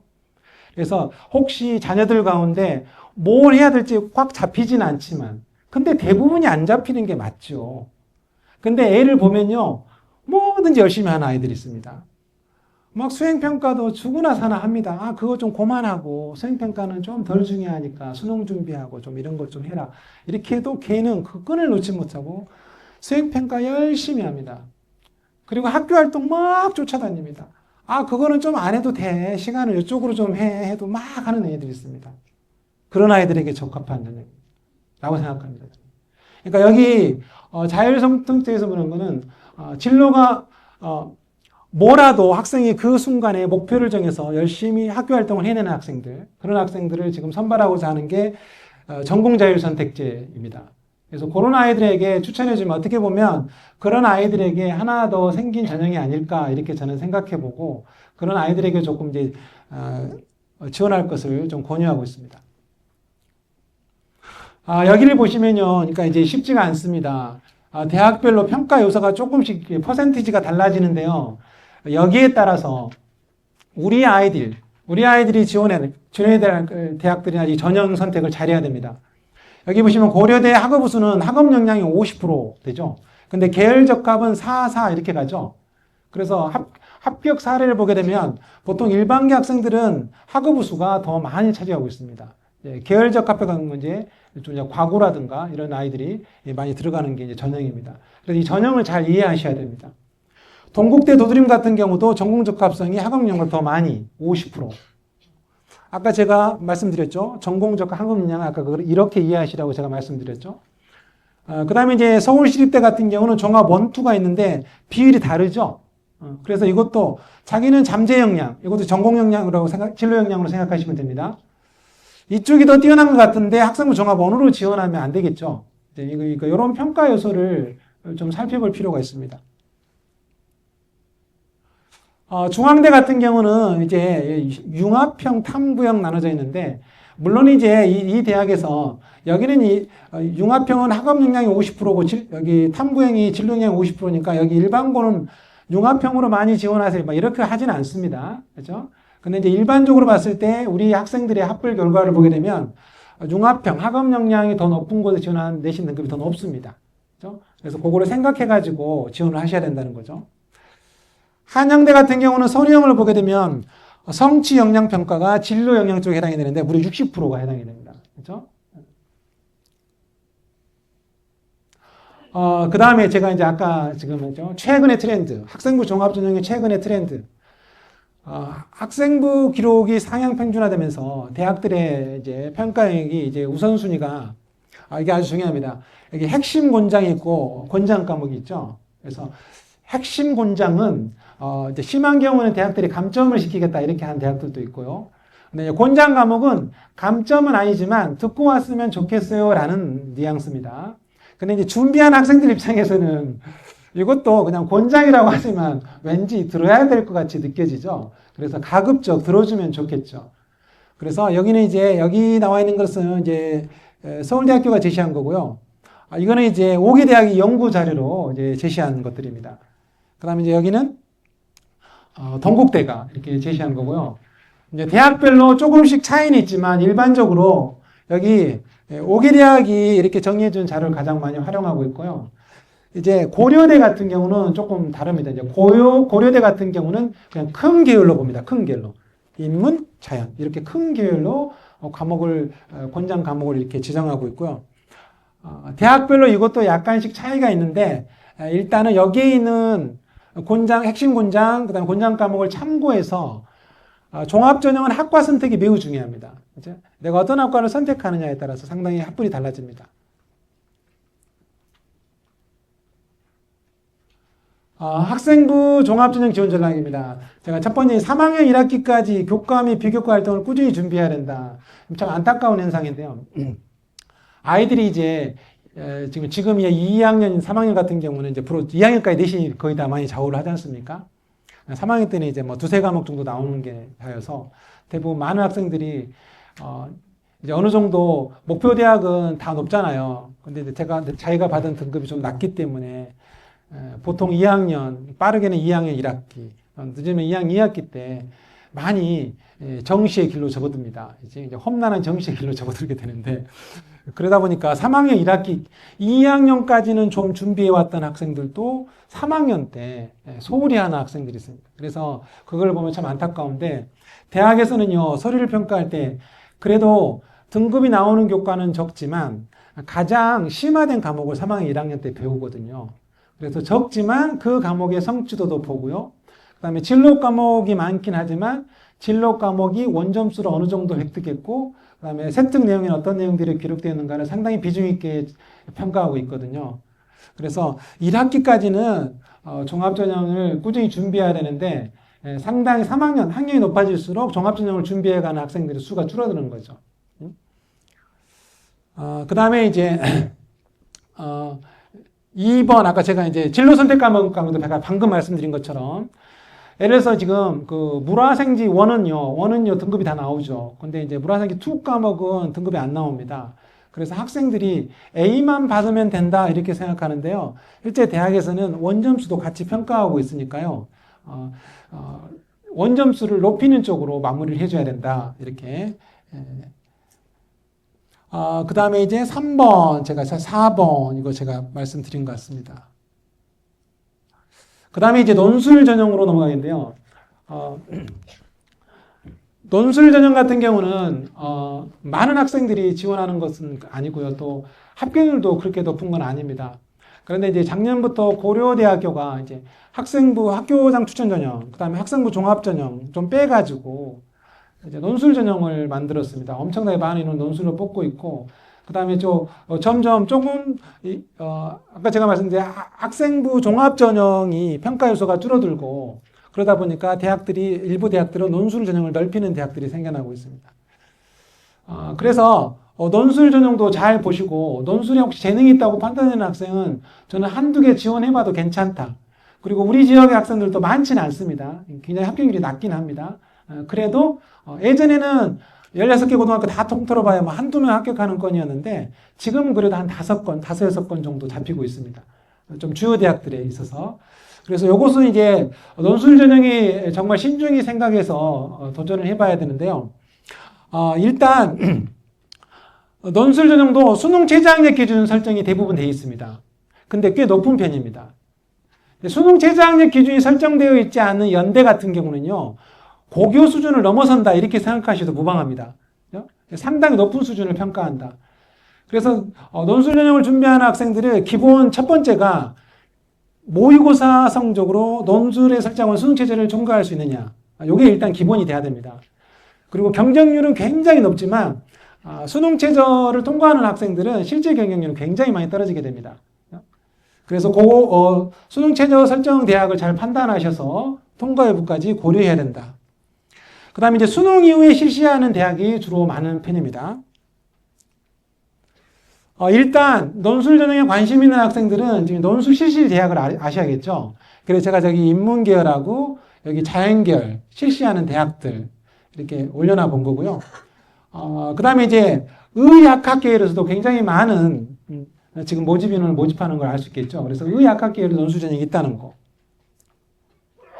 그 다음에 최저학력 기준도 이렇게 보시면요. 낮지가 않습니다. 굉장히 높은 편에 속하고요. 여기도 이제 참고용으로 제가 일단 실어놔 본 겁니다. 일단 여기에 있는 기준점은 내일 모레 보는 육모가 기준점이 돼야 됩니다. 육모가. 그래서 여기도 제가 자연계열도 이제 이렇게 해 본 거고요. 자, 이제 제일 중요한 게, 지금 논술 전형이 지금 몇 개 있단 말이에요.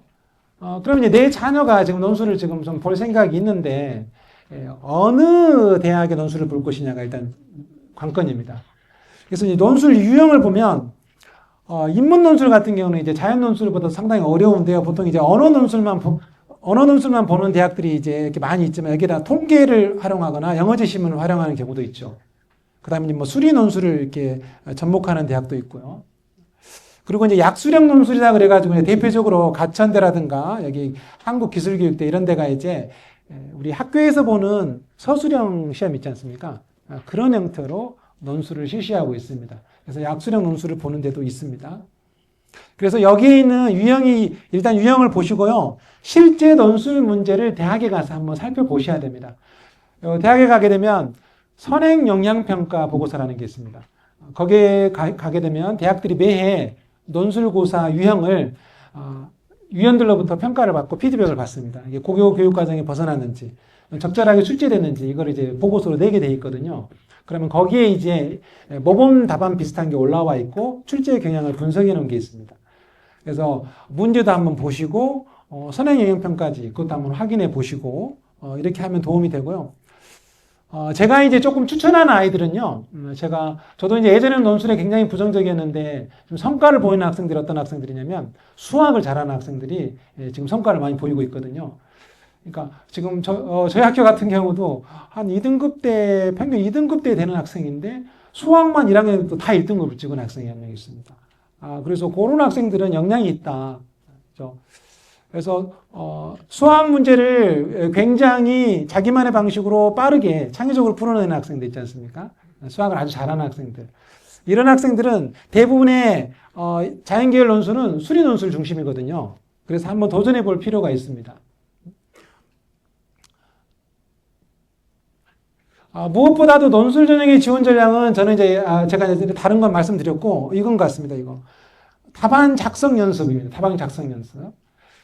대학에서 모의 논술 문항을 이렇게 공개합니다. 그리고 학생들이 한번 실제로 한번 풀어보게 하고 어떤 대학은 채점까지 해서 주는 대학들도 있습니다. 그래서 이걸 한번 생각하고 있는 학생들은 실제로 제한된 시간 내에 답안을 작성해보는 연습도 중요하다. 그렇죠? 그래서 이런 거 한 번씩 해보고 응시하면 좋겠다라는 생각이고 제가 뒤쪽에 또 잠깐 해놨는데요. 근데 이제 저는 이제 개인적으로 6논술은 반대입니다. 6논술은. 그러니까 너무 합격률이 낮은 전형이기 때문에 논술 역량 있는 학생이면 도전하라. 그런데 논술도 대학별로 준비해야 되거든요. 그래서 6개 너무 무리다.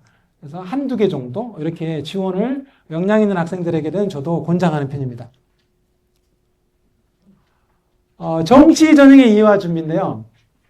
제가 이거 이제 강의 의뢰를 받았을 때 정시까지 해야 되나 이렇게 하다가 이제 전반적으로 지금 우리 현장에서도 각 반에 한 서너 명, 많게는 5명 정도씩 지금 육모 보기 전인데도 이미 정시에 목표를 두고 공부하는 학생들이 있습니다.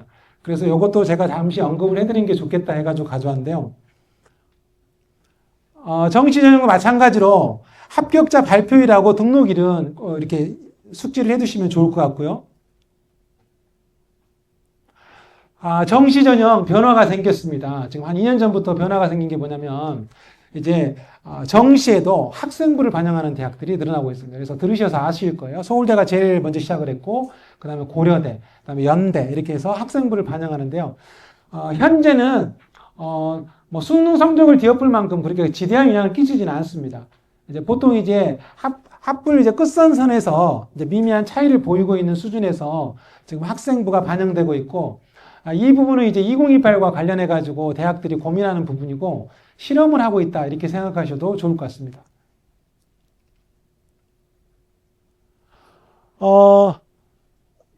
올해 정시 전형에서 달라진 점, 가장 큰 특징이라고 하면 요걸 들 수 있습니다. 수능 위주 전형에서 선택 과목, 수학이나 탐구를 필수로 지정했던 대학이 수학 탐구 필수를 폐지하는 대학들이 대단히 늘어나게 됐습니다. 그래서 지금 예전에는 이렇게 미적분, 수학은 미적분이나 기하, 그 다음에 탐구는 이제 과탐 두 과목을 필수로 지정하는 대학들이 이렇게 있었는데 지금 26에 들어와서는 좀 많이 줄어있죠. 그러니까 애들이 지금 요바람이 불었습니다. 요바람 지금. 이렇다 보니까 올해 이제 또 뭐야? 들어보셨죠? 사탐론 있죠? 별론이 다 있습니다. 사탐론. 이렇게. 이게 이제 뭐냐면 이제 예전에는 과탐 두 개만 하게 되면 이제 정시에는 좀 표점으로 주로 이제 산정을 하기 때문에 과탐 두 과목이 이제 졸업생들이 많이 들어오면 표점 받기가 어렵거든요. 등급 받기도 어렵고 그러니까 아이들이 사탐으로 전향을 해서 우리 학교도 굉장히 많이 있는데요. 근데 이 사탐론이요 재학생들의 현상이에요. 육모 때는요 데이터를 보면 이제 과탐이 대부분 들어옵니다. 이제 과탐, 수학도 이제 미적분에 지금은 지금 확통이나 지금 사탐 쪽에서도 지금 자연계열 학생들이 사회문화 쪽으로 지금 많이 선택한다고 하더라고요. 그쪽이 조금 더 도전하기가 좋나 봐요. 그래서 사탐론은 이렇게 이해하시면 됩니다. 사탐론은 정시보다는 수능 최저 통과가 먼저다. 그렇죠? 수능 최저가 과탐으로 맞추기가 어려우니까 사탐 하나 바꾸어서 수능 최저를 통과해 보는 게 목적이 되면 더 좋습니다. 근데 이제 정시까지 목표로 둔 학생이 사탐론이다. 이 경우는 좀 찾아보셔야 됩니다. 지금 정시 요강은 안 나왔지만 어디에 있냐면요. 시행 계획에 있습니다. 지금 이제 수시 모집 요강이 엊그저께 나왔지 않습니까?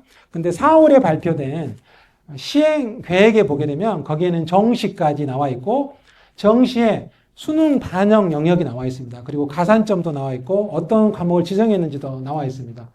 그래서 무턱대고 사탐론 하지 마시고 목표로 정시까지 목표로 둔 학생이면 그 대학 몇 개, 자기가 목표로 둔 몇 개의 대학의 시행계획을 찾아보시고 내가 사탐론 해도 되겠네?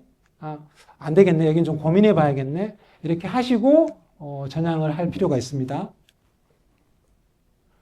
그 다음에 이제 수능 점수표를 이해하는 건데요. 여기 보통 이제 1, 2학년들 같은 경우는 여기 보통 등급만 보죠, 등급만. 근데 이제 3학년 때는요, 등급보다도, 이제 표준 점수하고 백분위가 있는데, 이 두 개를 좀 보시고 이해하실 필요가 있습니다. 표준 점수는 수능 난이도에 따라서 달라지는 점수입니다. 그래서 수능 성적 결과가 나오기 전까지는 이 표점을 가지고 지원 가능권을 이야기할 수가 없습니다. 백분위를 가지고 지원 가능권을 예상해야 됩니다.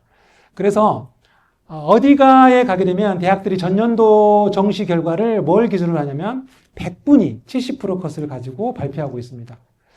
백분위는 고정값이거든요. 항상 응시한 수험생을 100명을 기준으로 해서 밑으로 몇 명이 있냐를 나타내는 게 백분위 값입니다. 그래서 이 백분위를 이제는 보셔야 된다. 특히 3학년들 같은 경우는 내일 모레 보는 6월 모의고사 백분위 평균 점수가 굉장히 중요합니다. 그래서 백분위 평균을 계산하실 때는 현재 여기 성적표를 보시면 백분위가 나오는 게 지금 국어, 수학하고 탐구 두 과목이죠. 그래서 여기 탐구 두 과목의 백분위 두 개를 먼저 더해서 나누기 2 하시고 그 다음에 국어와 수학 그 다음에 탐구 두 개 나누기 2 한 것을 더해서 나누기 3 하면 평균이 나오겠죠. 그 백분위 평균값을 구해서 이걸 먼저 구해야지 수시 지원 전략, 정시 지원 전략이 나옵니다. 그래야지 내가 수시에 어디까지 쓸 거고 정시는 지원 범위가 이 정도다라는 걸 가늠할 수 있거든요. 그래서 특히 3학년 학부모님들 같은 경우는 육모 결과가 나오면 그 백분위 값을 좀 계산해 보시고요. 대학별로 정시에는 이렇게 이제 표준 점수를 반영하는 대학, 백분위를 반영하는 대학이 나오는데 주로 상위권 대학은 표준 점수를 반영하고요. 그 다음에 여기 보시면 이제 변환 표준 점수라는 게 있는데, 변환 표준 점수는 이런 겁니다. 보통 대학들이 표준 점수로 정시를 선발하는데 아까 제가 말씀드린 대로 표준 점수는 수능 난이도에 따라서 달라져 버려요. 특히 탐구 과목에서 심하게 나타납니다. 어떤 특정 탐구 과목이 쉽거나 어렵게 출제되면 그 과목을 선택한 학생들이 유불리가 생기겠잖아요. 그래서 대학들이 변환표점이라는 걸 사용합니다. 그래서 100분위는 고정값이라고 그랬잖아요. 그래서 100분위 점수를 가지고 이제 대학 나름대로 새로운 표점을 부여합니다.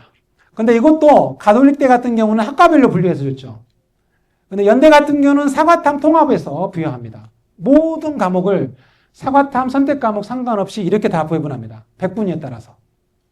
그 다음에 경북대 같은 경우는 사탐, 과탐 이렇게 따로 분리해서 이렇게 분류하는데 크게는 이렇게 세 가지 유형으로 변환표점을 부여합니다. 그 다음에 이제 정시를 지원한 학생들이 또 생각해야 될 게 뭐냐면 무조건 모든 과목을 열심히 하기보다는 정시에 수능 성적을 과목별로 반영 비율을 다르게 적용하고 있어요. 그래서 반영 비율이 높은 과목을 좀 더 깊이 있게 공부하고 그 과목의 성적을 많이 반영해주는 대학에 지원하는 게 전략이 됩니다. 그래서 여기 제가 예시로 하나 가져온 거 있는데요. 여기 A하고 B라는 학생이 있는데 A라는 학생이 여기 평균점수 합계를 보면 평균점수 380이고 B는 384. 100분위도 지금 B라는 학생이 더 높죠. 평균점수나 100분위 합계를 보면 B라는 학생이 전부 다 합계는 높습니다.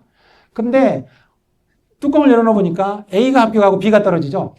그 이유가 뭐냐면 이제 환산 점수가 달라지기 때문에 그렇습니다. 그럼 이 환산 점수는 어떻게 결정이 되냐? 이 과목별 반영 비율과 가산점, 그렇죠? 이런 것에 의해서 결정이 됩니다. 그래서 나중에 수능 성적표를 받고 나서는 이런 부분까지 디테일하게 고려해서 지원 전략을 세워야 됩니다.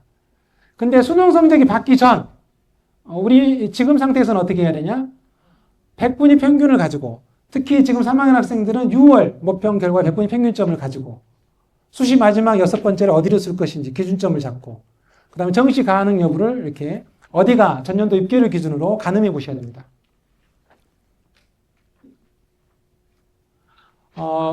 그러니까 아까 제가 그래서 사탐론 아까 제가 말씀드린 게 바로 이 가산점에 의해서도 정시는 총점에 의해서 소수점으로 합불이 갈리거든요. 그래서 이런 거를 반영해주는 대학에 내가 지원하고 그 학과도 또 달라질 수 있습니다. 학과도 한번 보셔야 됩니다. 그러면 이런 것들을 무시할 수 없는 것이죠.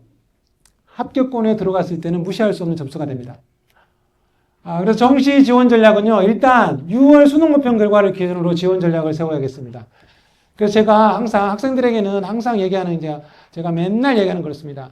6월 모평 결과가 나오기 전까지는 정시에 올인하는 전략은 실패할 수 있다. 그러니까 6월 모평 결과 받기까지는 재학생은 어쩔 수 없는 숙명입니다. 내신도 해야 되고 학생부도 챙겨야 되고 정시도 해야 된다. 그치? 그래서 가능성을 펼쳐둬야지 선택지가 넓어져서 합격률이 좋아집니다. 근데 이제 거꾸로 생각하는 거죠. 수능만 하면 좁혀졌으니까 효율적으로 공부할 수 있겠지. 그래서 성적이 올라가겠지. 그러면 그 결과는 결국 선택지를 좁히는 거거든요. 정시로만. 그렇죠? 그리고 이제 정시라는 건 기본적으로 학습 시간과 비례하지 않겠습니까? 그래서 이제 졸업생들이 상위권 대학은 보통 70% 이상을 차지하고 있습니다. 합격률을. 그래서 우리가 재학생들이 준비하기에는 시점을 잘 선택해야 되고 그 다음에 학습 시간을 어떻게 확보할 것이냐. 이게 매우 중요합니다. 제가 이제 우리 학교 학생들 대상으로 해가지고 지금 3월하고 5월 모평을 제가 분석해 봤는데요. 아주 특이한 점이 발견이 되는데, 보통 3모나 5모 같은 경우는 작년 2월, 마지막 10월 모평과 결과가 비슷하게 나오거든요. 근데 우리 학교 학생들이 이제, 이런 말 해도 되나? 좀 떨어졌어요. 아이들이 많이 떨어졌어. 제가 지금 상위권 학생들 앞에 지금 대부분 이쪽에 제가 만나보고 컨설팅도 해봤는데요. 이 희한하게 2학년 9월과 10월에 최고점을 찍었다가 재학생만 보는 시험입니다. 3월, 5월에서 툭 떨어지는 모습을 보았습니다. 공통적으로 떨어지고 있습니다. 그래서 제가 그랬어요. 니네들 같이 함께 공부를 안 했구나 그랬습니다. 공부는 분위기인데, 그러니까 결론은 딱 한 가지 아니겠습니까? 제 학생들은 일단 10월 모평이 끝나면 11월, 12월, 1월, 2월 있지 않습니까? 이 기간이 아주 중요합니다. 2학년 학생들 아주 중요한데요. 내가 학생들한테도 항상 그런 얘기 합니다. 이 4개월간, 이제, 우리 목표가 다 서울 상위권에 있는 대학을 가려고 하지 않습니까? 근데 거길 목표라고 있는 많은 서울권에 있는 학생들은 그 4개월 동안 너무너무 치열하게 공부하거든요. 예? 그 학습량의 차이가 거기서 벌어졌다 저는 그렇게 생각하고 있고요. 하지만 늦지 않았으니까 또 한 번 벌어지니까 그때가 이제 여름방학이다. 그래서 이제 여름방학 때 또 열심히 하거라 이렇게 일단 충고를 해두었는데요. 일단 이제 지금 현재 추세는 그렇고요. 내일 모레 이제 또 보는 이제 6월 모의고사 결과도 이제 어떻게 나올지 제가 이제 좀 이제 유심히 관찰을 해보고 있습니다. 그래서 제가 이제 요거는 이제 거의 다 설명한 것 같습니다. 네.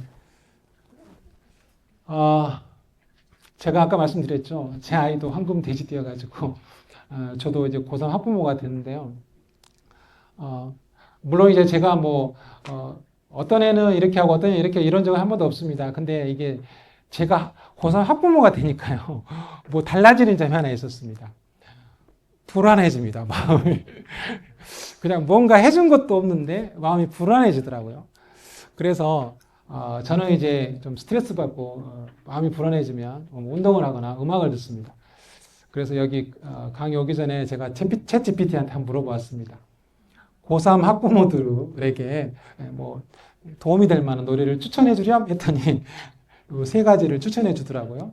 그래서 제가 저 마음과 똑같을 것 같아서 걱정과 불안, 공감이 필요한 순간을 위한 곡에서 정인의 오르막길을 추천해 줬습니다. 1분만 들어보고 시작하겠습니다.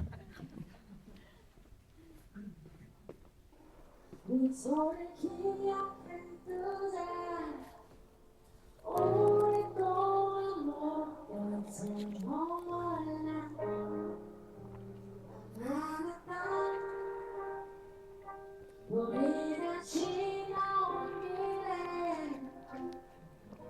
달콤한 사랑의 향기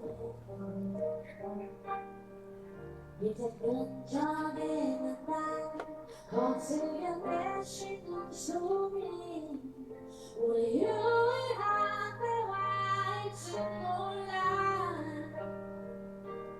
한 걸음 이제 한 걸음을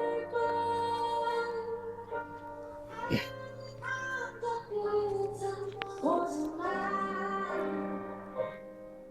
변했던 길처럼 계속 나를 바라봐줘 그런 눈은 병이 됐어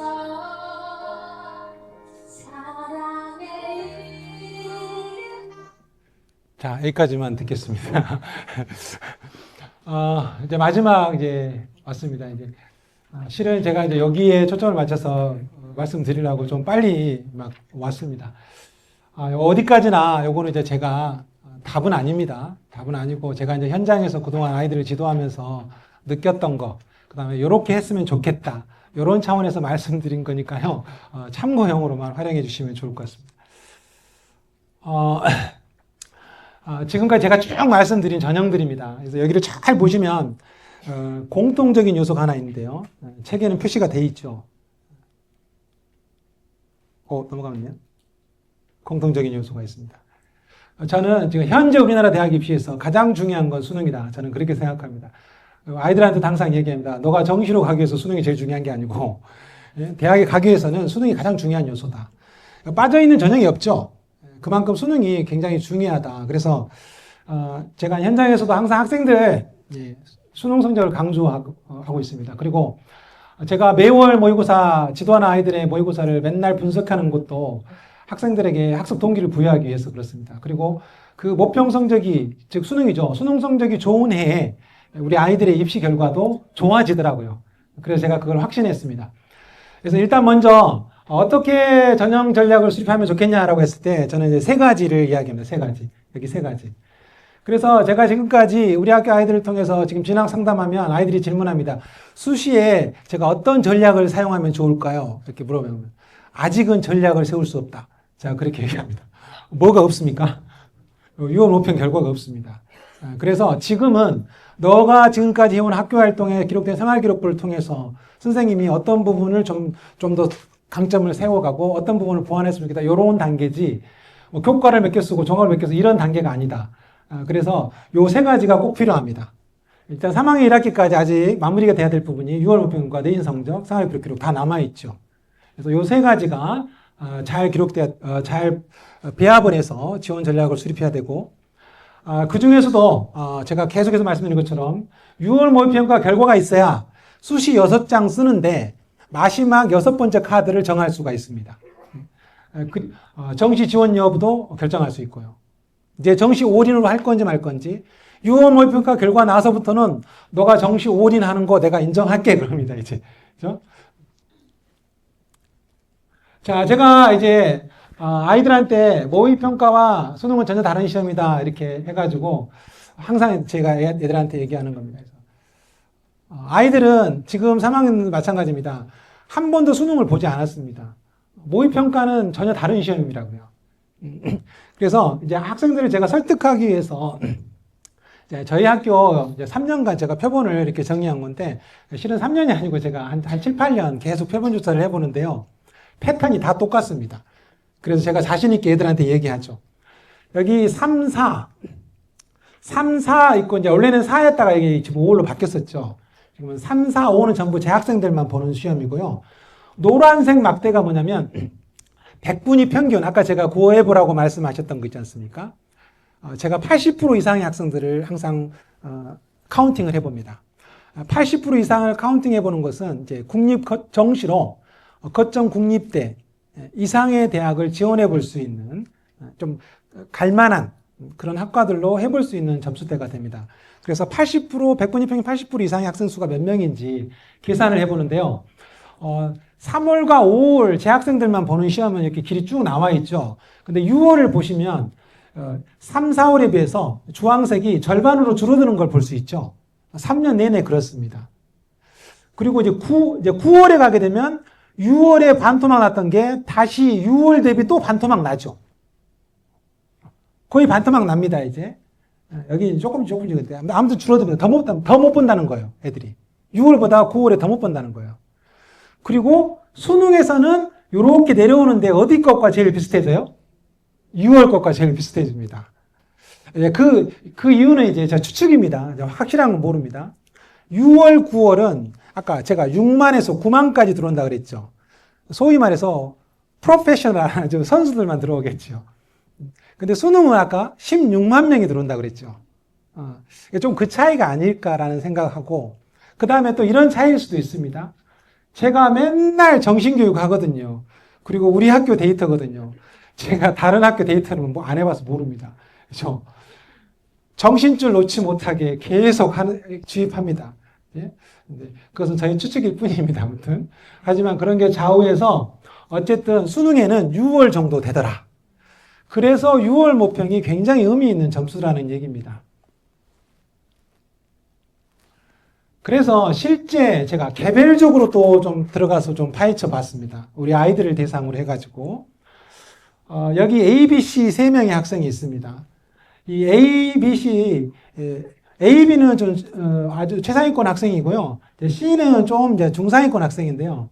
A는요, 재학생들만 보는 2학년 때까지 모의고사에서 백분위 평균이 98.7, 97.8입니다. 이 정도면 약대나 의대 도전해 볼 만하죠. 근데 육모에서 보니까 89%로 떨어집니다. 그죠? 그 다음에 구모에서 90.5%입니다. 이런 학생들이 있다는 거죠. 그러니까 이 수능 문제 유형과 교육적 모의고사 문제 유형이 저는 다르다라고 생각합니다. 좀 차이가 있습니다. 그래서 이런 학생은 제가 어떻게 이름을 지었냐면 수능 모평 취약형. 이런 학생들이 있다는 거죠. 다시 시월이니까 재학생만 보니까 정신 차리죠. 똑같죠. 97.8이죠. 수능에서 어떻게 마무리했냐? 92.5. 노력 많이 했습니다. 이 친구 그래도. 그렇죠. 근데 그 다음 B라는 친구를 보면요. 98.0, 98.7에서 6모, 9모에서 94.8, 95.5죠. 이거는 재수생 유입 영향입니다. 얘가 공부를 안 해서가 아니고 유입 영향입니다. 그래서 제가 계산해보면 평균 약 3에서 7% 정도가 빠지게 됩니다. 그러니까 재학생들만 봤던 모의평가에 비해서 백분위 평균을 계산했을 때 3에서 7% 정도 빠지게 됩니다.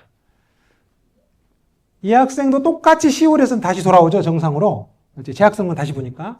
그 다음에 수능에서 98, 최고 역량을 보여줬습니다. 그래서 이렇다는 거죠. 우리 아이들이 재수생 때문에 떨어질 수 있다. 하지만 마지막에 다시 최고 역량을 발휘할 수도 있다는 것이죠. 그러니까 소수긴 하지만 그래도 우리 이런 아이들의 역량을 무시하면 안 되거든요. 그러니까 도전하고자 하는 아이들한테는 어렵다고는 얘기는 하지만 그래도 할 수 있게끔 동기부여는 계속 해야 된다는 것이죠. 그 다음에 이제 이 학생들, 이 C라는 학생은요, 제가 꾸준 노력 상승형이라고 했는데요. 실은 이 학생은 내신이 그렇게 좋은 학생이 아니었어요. 제 기억으로 6등급 정도 하는 학생이었습니다. 그죠? 근데 90%, 93%보다 육모, 구모에서도 별로 밀리지 않죠. 별로 밀리지 않습니다.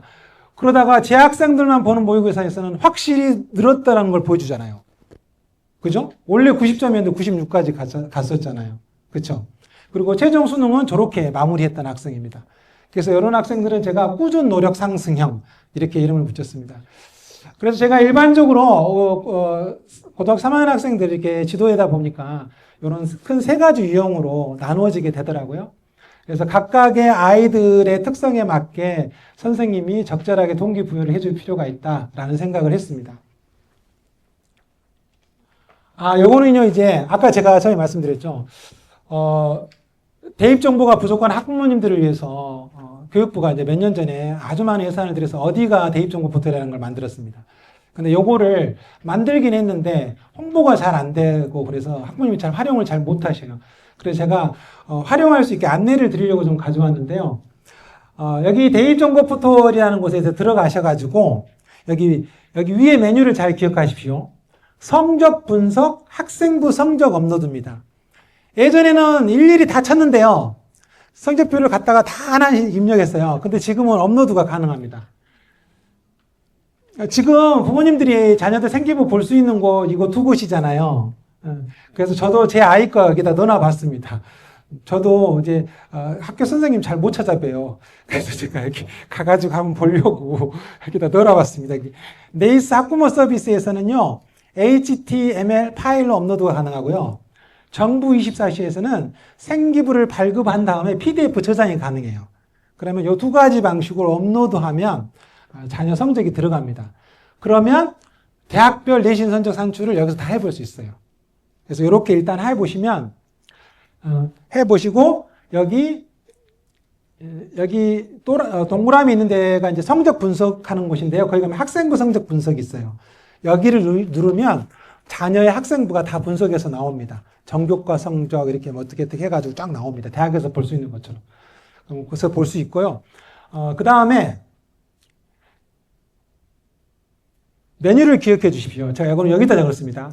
아까 성적 분석에서 방금 학생부 성적 분석이었죠. 그 옆에 이렇게 보시면 대학별 성적 분석 여기 있죠. 그죠? 네, 거기 일로 들어가서요.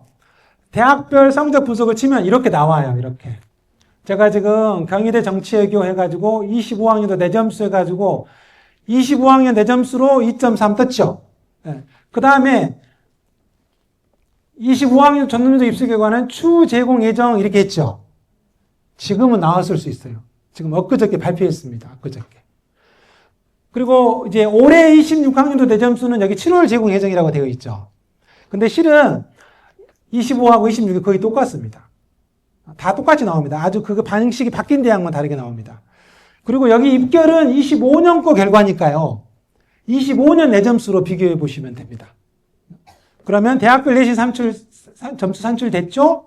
그리고 전년도 교과 등급 입시 결과가 여기 나오니까 이거와 이렇게 학과별로 비교해 볼 수 있습니다. 근데 이제 이것보다 더 좋은 게 이렇게 보면은 다 볼 수 있습니다. 여기는요, 메뉴가 바뀝니다. 대입정보센터입니다. 대입정보센터, 대학별 입시정보입니다. 여기 들어가게 되면 이제, 제가 여기가 고려대였던 것 같습니다. 제가 이렇게 검색해가지고 온 게. 여기는 이제 고려대학교 학과가 다 나옵니다. 그리고 여기 아까 제가 말씀드렸죠. 여기 학생부 교과 50% 컷, 70% 컷. 그렇죠? 70% 컷, 아까 제가 말씀드렸죠. 10명 모집했으면 7등의 점수. 대학은 70% 컷 이하는 발표하지 않습니다. 그것은 여기 점수를 왜곡하겠잖아요. 그래서 70%까지가 맞고 70%까지 굉장히 그래도 신경 쓴 거죠. 우리 아이들은 뭐만 봐요? 50%도 안 보죠. 70%만 봅니다. 70%. 근데 제가 실제로 지원을 해보면요. 70% 것은 추합권입니다. 최초 합격 안 돼요. 그렇죠? 그러니까 50% 정도가 최초합에 좀 들어온 사례가 많고 70% 것은 추합권에 있다. 이렇게 생각하시면 되겠습니다. 종합전형도 마찬가지로 다 이렇게 다 제시가 됩니다. 이렇게. 그 다음에 이제 방금까지 말씀드린 것은 이제 어디가에서 이렇게 살펴볼 수 있는 걸 제가 말씀드린 거고, 이제 이것은 이제 제가 이제 지원 전략이라 해가지고 이제 말씀드린 건데, 처음에 제가 이제 지원 전략으로 말씀드린 게 이겁니다. 지금 전형별 모집 인원을 고려한 지원 전략이 있어야 된다. 일단 이렇게 제가 큰 틀에서 접근해 보는데요. 무슨 말씀하려고 그러면 우리 아이들 전부 서울 15개 대학만 가려고 합니다. 최하가 충남대입니다. 그죠? 그래서 이 15개 대학을 근데 전형을 잘 살펴보시면요. 모집 비율을 보세요. 전국 데이터로만 보면은 전부 이제 눈속임에 넘어가게 되는데요. 이게 날 것이죠. 서울수시 15개 대학, 우리가 목표로 하는 곳에 학생부 교과는 11%밖에 안 뽑습니다. 그렇죠? 학생부 종합전형 36.7%입니다. 정시, 수능 42.9%입니다. 사실 우리 아이들이 목표로 하고 있는 서울수시 15개 대학은 정시로 더 많이 뽑는 것이죠. 그렇죠? 그 다음에가 종합입니다.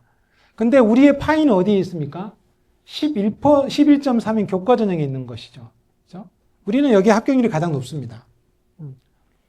그래서 일단 15개 대학 가능성을 높이려면 어떻게 하겠습니까? 종합전형, 수시에서는 종합전형, 정시에서는 이제 정시 수능 전형. 이게 이제 모집 인원만 고려한다면 제일 주력해야 될 전형이 아니겠습니까? 의자가 제일 많잖아요. 그렇죠? 실제로 우리 이거 세종 자료입니다. 제가 최근 2년간의 데이터를 해가지고 소팅을 낸 건데요. 우리 세종 지역 일반고 학생들 것만 모아놓은 겁니다. 특목고는 다 뺀 거고요. 여기 학생부 교과 전형, 학교 전형 추천 전형이었겠죠. 합격률 30.46%입니다. 30.46%. 2개년간. 여기 24가 28.58이고 작년이 30.46%, 약 30% 정도 보시면 됩니다. 근데 종합 전형. 아까 훨씬 더 전형을 많이 봤지만 우리 합격률은 12%밖에 안 됩니다. 전년도 12%, 그 전에도 12%죠. 거의 똑같이 유지되고 있습니다. 그러면 지원 전략을 세우실 때 아무래도 확률이 높은 곳에 더 베팅하는 게 좋겠죠. 그래서 이게 이제 모집 인원별로 본 지원 전략이 되겠고요. 그래서 학생부 교과 전형을 먼저 고려하셔야 됩니다. 수시에 원서를 쓸 때 내가 이 대학 이 학과 가고 싶어. 그러면 먼저 볼 게 종합 전형을 먼저 보는 게 아니고 교과 전형으로 내가 지원 가능 범위 되어 있는지. 그리고 제가 아까 전에 말씀드렸잖아요. 어디가에서 봤을 때 70% 컷 안에 들어왔다. 무조건 지원하라. 그렇죠? 그런 전략으로 일단 교과 전형은 하시는 게 좋습니다. 그 다음에 이제 의예과 지원 전략입니다. 의예과. 이거 지금 이제, 이거는요, 지금 원복됐지 않습니까? 원점 획일해서 제가 여기 가져온 자료는 원점 됐기 때문에 작년 자료가 아니라 2024 대입 전형을 가졌습니다. 그 중에서도 이제 우리 지역인재 전형이 대폭 느렸었잖아요. 그래서 이 지역인재 전형 것만 이렇게 따로 가져온 겁니다. 근데 특징이 있습니다. 이제 올해 의예과는 제가 아까 초기에 말씀드렸다시피 경쟁률도 굉장히 심화될 거고, 학생들이 그 전에 2024 대입 전형 한번 참고할 필요가 있는데, 여기 보시면요, 시사하는 바가 있죠. 일단 충남대 의예과 교과하고 지역 인적을 보시면요, 자, 총 지원 인원을 보시면 교과는 230명인데 수능 최저 충족 인원은 88명입니다. 그럼 지역 인재 전형 162명이 지원했는데 수능 최저 충족 인원은 52명입니다. 그러니까 지원은 엄청나게 하지만 실질 경쟁률은 3대 1이다. 이렇게 보시면 됩니다. 그리고 지원 전략이 그래서 나오는 것이죠. 의예과 학생들은 수능 최저 충족 여부를 고려한 단계적 지원이 필요합니다. 아까 제가 충남 충북 보셨잖아요. 3합 4지만 지역으로 내려오기 지역이 되면 3합 5가 되죠. 그리고 또 충남 충북은 달라지죠. 그게 단계적으로 가야 됩니다. 3합 4도 하나 썼으면 3합 5도 하나 써야 된다는 것이죠. 이렇게 단계를 밟아 쓰는 게 지원 전략이 되겠습니다. 그 다음 두 번째, 이제 하도였었죠. 전문자율 선택지 어떻게 지원해야 되느냐. 이거는 지금 선생님들도 연구 중이고요. 엊그저께 이제 전국진학지도협의회에서도 지금 연구 자료를 하나 낸 게 있는데요. 제가 그 자료 다 훑어봤는데요. 이거를 매뉴얼화해서 딱 이렇다라고 특징점을 찾아내기 어려웠습니다. 그래서 큰 틀에서만 제가 말씀드리려고 가져왔는데요. 제가 이제 가져온 예시 자료는 이겁니다. 이게 지금 고려대 걸 가져와 봤는데요. 고려대 자율전공학부입니다. 전공자율선택학과가 이렇게 되어 있는데요. 요거는 이제 유형 1이겠죠. 그 다음에 공과대학 같은 경우는 이제 유형 2가 되겠죠. 그래서 이걸 한번 비교해 보려고 가져온 건데, 고려대학교는 작년에 여기 학교 추천으로 유형 1만 모집, 유형 2는 모집을 안 했어요. 그래서 둘 다 모집했던 학업우수 전형을 한번 보시면요. 여기 제가 여기 가운데 빨간색으로 된 거는 채추합입니다. 그 다음에 뒤에 붙여놓은 게 추합권입니다. 그리고 제가 대입 상담 프로그램을 활용해서 가져온 겁니다. 아까 제가 말씀드렸죠. 대입 상담 프로그램은 선생님들만 볼 수 있고 사례를 다 볼 수 있다. 근데 이제 해석을 잘해야 됩니다. 여기는 학업우수 종합전형이기 때문에 일반고만 있는 게 아니고 특목 자사고까지 다 들어와 있습니다.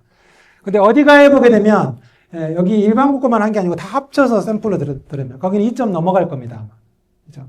근데 이거는 제가 일반고를 여기까지가 일반고일 거야 라고 제가 잡아서 제시한 겁니다. 걔를 눌러보면, 학생을 눌러보면 그 학생이 어디 지원했는지가 떠요. 누군지는 알 수 없지만, 그러면 전형을 보면 얘가 일반고 학생인지 특목고 학생인지 유추가 가능해요. 100%는 못하지만 거의 한 70, 80%는 맞아요. 그죠? 그래서 그걸 보고 제가 잘라온 건데요. 채추합을 보게 되면 역시나 유형 1이 더 높죠. 그쵸? 추합까지 하더라도 유형 1이 더 높다라는 걸 알 수 있겠죠. 그래서 제가 지금까지 발견한 자율전공 선택제와 관련된 특이점은 이거, 굳이 찾자면 이 정도였던 것 같고요. 대학별로 선발하는 학과나 모집 인원에 따라서 다 다르기 때문에 지금 뭔가 특징점을 찾아서 제시하기가 상당히 어려운 부분이 있었습니다. 그래서 전공 자율선택제 학과 지원 전략이라고 제 나름대로 이제 잡아와 본 겁니다. 일단 작년에 뚜껑을 열어놓아 보니 작년에는 서울 거는 어깨 이상으로 쓰자. 어깨 이상. 그러니까 한 10개의 학과를 모아놨으면 10개를 모았으면 그 10개 학과 중에서도 어깨 이상 학과에 맞춰서 쓰자. 이거였고, 지방은 좀 덜하지 않을까 해서 어깨 이하, 그러니까 중간 이하로 맞추자. 이런 전략을 세웠었는데 뚜껑을 열어보니까 상당히 경쟁이 높아졌습니다. 그래서 올해는 한 단계 높여봤습니다. 여기 서울상위권대학은 모아놓은 것 중에 중상위권 학과를 기준으로 삼아야 될 것 같습니다. 그리고 이제 지방 국공립 사립대학은 중위권 학과 정도. 그래서 이제 충남대 같은 경우도 상당히 지금 경쟁률이 많이 올라갔지 않습니까? 등급대도 올라가고. 이제 거기는 이제 충남대는 두 가지 이유가 있습니다. 그렇죠? 진로 선택 과목이 작년에 처음 반영되면서 한 0.2 정도 상승한 효과가 있고요. 그 다음에 일반 학과에서 빼왔기 때문에 경쟁률이 높아져서 올라간 효과가 같이 결부되어 있습니다. 그리고 이 전공자율 선택제 같은 경우는 약간 눈치 게임이 발생하고 있는 학과입니다. 보통 이제 수학과학을 많이 선택한 학생들 가운데 수학이나 과학 분야 교과에서 자기의 내신 성적이 조금 부족하다거나 뭔가 다음 과정이 좀 부족한 경우 단일학과의 지원이 어렵다고 판단되면 이쪽으로 많이 지원을 했답니다. 그래서 경쟁률도 중요하다. 저는 그렇게 생각합니다. 자율전공과 관련해서는 경쟁률도 한번 볼 필요가 있다. 그 다음에요. 이거는 제가 실은 몇 년 전까지는 공개를 해야 되나 말아야 되나 상당히 걱정을 많이 했었던 겁니다. 제가 세종진학지도협의회에 있으면서 세종 지역 아이들의 입시 도움을 주고자 입시 결과를 좀 학교별로 수합을 하고 있거든요. 단지 이제 거의 개인정보나 이런 것은 저희들이 다 없애고 자료를 받아서 저희들이 대학 이름을 기억, 니은, 순으로 해서 싹 소팅을 해가지고 자료를 주신 학교에 다시 피드백을 드리고 있습니다. 그래서 그 다음 해에 상담 자료로 활용할 수 있게. 우리 자료가 아주 중요하거든요. 아까 어디 가는 전국 자료예요. 그래서 우리 자료를 통해서 학생들하고 상담을 하면 좋겠다. 특히 학생부 종합전형 같은 경우는 상당히 학생들이 전국 자료를 보게 되면 아까 말한 것처럼 학교 유형이 뒤섞여 있기 때문에 기준점을 잡기가 어렵거든요.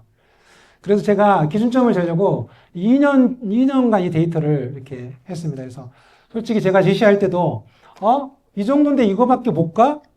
이런 것도 있을 수 있었으나 결국 목적은 학생들의 진학지도를 위한 거기 때문에 제가 그리고 뭔가 기준점을 알아야 되지 않겠냐. 학생, 학부모도 뭔가 알아야지 감을 잡을 거 아니냐. 이런 생각에 제가 해마다 결과가 나오면 자료를 정리하고 있고요. 요거는 제가 지금 정시는 아직 정리가 안 되어 있는 상태입니다. 정시는 지금 24년 걸로 제가 100분위 평균을 제일 낮은 학과에서 제일 높은 학과. 그리고 가로는 제가 약학과 의예를 가로로 넣어서 100분위 평균값을 제시한 거고요. 그 다음에 이쪽에 수시는요, 가로 안에 있는 게 종합전형입니다. 근데 특징점을 찾을 수 있습니다. 데이터를 보시면요, 여기 홍숙에서 잘라보겠습니다. 홍숙 잘라보면요, 여기 지금 이제 포인터가 안 나오는데요. 여기 보시면 2.95, 2.82죠. 학생부 종합전형 했을 때. 그러니까 현재 우리 아이들은 학생부 종합전형까지 해도 3점이 넘어가면 숙대 라인까지 합격 사례가 없다. 맞죠? 근데 이것을 절대적인 기준으로 아이들과 만날 때 상담거리로 제시하면 안 됩니다. 이건 종합전형이거든요. 그래서 항상 여기에서 제가 선생님들한테도 이 표현을 드렸지만 여기서 플러스 0.5는 해야 된다. 그렇죠? 1.0 정도는 어려울 수 있다. 근데 한 0.5 내에서는 융통성을 가지고 상담을 해야 되고 또 그러한 사례가 입시 환경이나 뭐 경쟁률이나 이런 그런 환경에 따라 바뀔 수 있잖아요. 그래서 혹시 이 자료를 가지고 가셔서 여기를 참고하실 때도 여기서 끊으시면 안 됩니다. 그렇죠? 그 뒤에 0.5 정도는 융통성을 가지고 도전해야 됩니다. 너무 목표를 수시에는요 안정적으로 쓰면 학생이 동기 유발이 안 됩니다. 그리고 기본적으로 우리가 뭔가 항상 목표를 높게 설정하고 도전해 가야 되지 않겠습니까? 그리고 수시가 6개 아니겠어요? 그래서 저는 아이들한테도 4, 5개 정도는 상향 지원해야 된다. 도전적으로 지원해야 된다. 너가 발전할 수 있다는 걸 염두에 둬야 된다. 단 마지막 5번째, 6번째는 정시와 재수 여부를 가지고 판단해야 됩니다. 그렇죠? 그래서 요 배치표 보실 때 제가 주의하시라고 저기 특목고도 제가 과감하게 넣어놨습니다. 근데 추정값입니다. 추정값입니다. 정확한 거는 모릅니다. 그렇죠? 그래서 지금 현재 합격한 아이들의 사례 점수를 보게 되면 이 정도 선에서 잡히고 있다. 그 다음에 이제 좀 이제 안으로 들어와 봐가지고요. 학생들의 지원 전략을 할 때 지원 학과에 대한 탐색. 어떤 학생들은 이제 학과는 무시하고 어디만 합격해야 하는 학생들 많이 있거든요. 그래서 제가 이제 학과를 가지고 어떤 학과를 지원해 보면 어떻겠니 이 말 하기가 저는 상당히 조심스럽거든요. 왜냐하면 학과라고 하는 것은 본인이 공부를 해내야 되잖아요. 그래서 어찌됐건 대학이라고 하는 것은 가서 공부하는 곳이기 때문에 학생이 대학만 목표로 하기보다는 내가 그 4년 동안 그 공부를 해낼 수 있을지를 판단해 봐야 되는데 아이들은 그냥 적혀져 있는 학과명만 가지고 지원하는 경우가 많이 있습니다. 근데 실제로 그 학과를 가가지고 학과 탐색을 해보면 그 학과에서 4년 동안 배우는 교육과정, 그 다음에 졸업후의 진로, 이런 것들도 다 제시되어 있거든요. 그래서 저는 아이들한테 학과에 대한 탐색이 필수다. 지원 전략, 대학을 선정해서 지원할 때. 그래서 학과 탐색을 먼저 할 필요가 있고요. 그 다음에 이제 전형 안배인데요. 제가 여기 이제 종합 6개, 논술 6개 지원을 지향하라 그랬죠. 교과 6개는 어떠냐? 저는 그나마 괜찮다. 이렇게 생각합니다. 그래서 우리가 이제, 수능이라는 시험은 한 번밖에 없고, 근데, 없기 때문에 우리가 한 번 수능에 의해서 망가지면 다 떨어지는 이런 구조는 안 되겠잖아요. 그래서 수능을 좀 못 보면 또 내신에서 만회할 수 있어야 되고, 또 내신이 좀 부족하면 또 서류에서 만회할 수도 있어야 되고. 그래서 저는 이제 교과와 종합을 적절히 안배해서 쓰는 전략을 저는 아이들에게 권유하고 있습니다. 그 다음에, 수능 최저학력 기준 도달 가능성을 예상해서 단계별로 지원하라. 그죠? 그러니까 뭐, 수능 최저학력 기준을 보고요. 여기처럼 4합8, 3합7, 2합 5, 이 정도로 이렇게 해놔야지 아이가 수능을 좀 잘 봤을 때 조금 더 좋은 대학에 갈 수 있고, 좀 떨어졌을 때 또 그 다음에 할 수도 있고. 그래서 수능 최저학력 기준도 생각을 해서 지원해 줄 필요가 있고요. 그 다음에 이제 내신이 조금 부족한 학생들은요, 제가 이렇게 얘기하거든요. 수능 최저학력 기준이 있는 좀 높은 전형에 한번 지원해 보렴. 수능 최저학력 기준이 좀 세면 내신이 높더라도 통과하지를 못한 학생은 좀 떨어지잖아요. 그럼 밑에 있는 학생이 통과하면 좀 올라오는 효과가 있거든요. 그리고 이제 면접이 있는 전형은 학생들이 잘 안 가려고 합니다. 부담이 있어서 서류만 내는 곳으로 지원하려고 해요. 그러니까 아까도 제가 말씀드렸다시피 서류 전형은 합격자들 등급대가 좀 높죠. 근데 불편함을 감수하고 면접 전형에 동원하면 부족한 내신을 면접에서 좀 만회할 수가 있습니다. 그래서 이제 면접 요구율에 따라서 면접이 있는 전형에 또 지원하면 부족한 내신을 보완할 수 있고요. 그 다음에 이제 학교장 추천 전형, 학생부 교과 전형을 먼저 생각하는 게 좋겠다. 제가 아까 처음에 말씀드린 겁니다. 그 다음에 이제 학생부 종합 전형 지원을 희망하는 학생들은 제가 아까 플러스 0.5 얘기했죠. 그 범위 내에서까지 한번 생각해 볼 수 있고, 그 다음에 학과 선택이 중요하다. 전공 관련 과목 성적, 그 다음에 그 학과에서 제시하고 있는 권장 과목 선택 여부, 요게 지원 때 제가 종합 전형은 이 학과 선택, 그거를 좀 중점적으로 생각하셔가지고 지원하면 좋겠고, 그 다음에 아까 제가 말씀드린 겁니다. 학생부 종합 전형 지원 희망 학생은 어디가 70% 컷, 합산 자료입니다. 합산 자료. 그렇죠? 그래서 우리 자료를 참고하는 게 도움이 된다. 그 다음에 논술 전형 지원 희망 학생, 수학 등급이 우수한 학생, 그 다음에 이제 인문계열은 독서력이 우수한 학생, 한두 개 정도 도전해 볼 수 있다. 저는 그렇게 생각합니다. 그 다음에 또 이런 유형의 학생들이 있습니다. 내신이 낮아서 이제 정시 지원만 생각하는 학생들이 있습니다. 근데 어떻게든 저는, 만약에 수시에 지원을, 저희 학교도 수시에 한 장도 안 하는 학생들이 한 해 100명 정도 나옵니다. 어마어마하죠. 저희가 300명 넘는데요. 수시 한 장도 안 씁니다. 100명이나 됩니다. 100명. 그렇기 때문에 제가 이런 지원 전략을 만들어 놓은 건데요. 약간 아까도 제가 처음에 말씀드렸다시피 이제 정시 모집 인원이 많아지면서 학생들의 경쟁률이 정시 쪽으로 많이 치열해지고 있습니다. 우리 세정도 마찬가지입니다. 그래서 그런 학생들한테는 제가 이렇게 얘기했죠. 모의고사는 잘 나온단 말이에요. 그래도 정시로 예상하고 있으니까. 그래서 수학이나 국어 모의고 성적을 보고 수학이 좋으면 수리논술, 국어가 좋으면 국어논술 이쪽 수능 최저기 육모로 통과 가능한 꼭 한두 개 한번 도전해봐라. 이렇게 제가 권유하고 있고, 그 다음에 수능 이후 면접 전형에 도전하면 또 전략이 되겠죠. 수능을 잘 보면 그 면접에 안 가면 되니까요. 그렇죠? 그래서 수능 이후 면접 전형. 그 다음에 마지막 6번째 카드가 고민인 학생은 어디가 정시 100분 70% 컷. 아까 제가 보는 거 알려드렸지 않습니까? 여기에서 대략적인 위치를 파악한 다음에 이제 학과 홈페이지로 들어가서 학과별 검색을 좀 하시고 지원하면 되겠습니다. 그래서 이제 육모를 기준으로 해가지고 70% 컷에 통과했다 그러면 지원을 보류할 수 있겠죠. 70% 컷을 했는데 육모를 봤는데 내가 80% 나왔어. 근데 여기는 80%, 작년도 정시컷이 80%네? 그럼 보류할 수 있겠잖아요. 그죠? 근데 거기에 미치지 못하다. 그러면 지원해야 되지 않을까요? 일단 지원을 고려해야겠죠.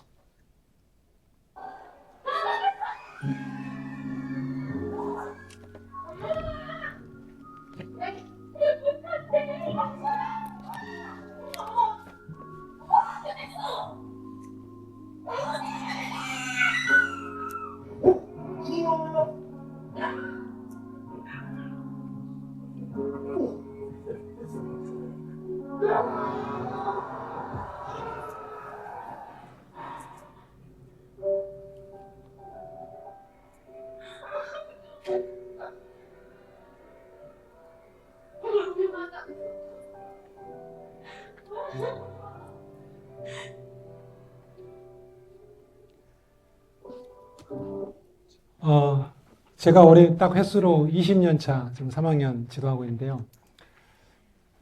저의 소소한 보람인 것 같습니다.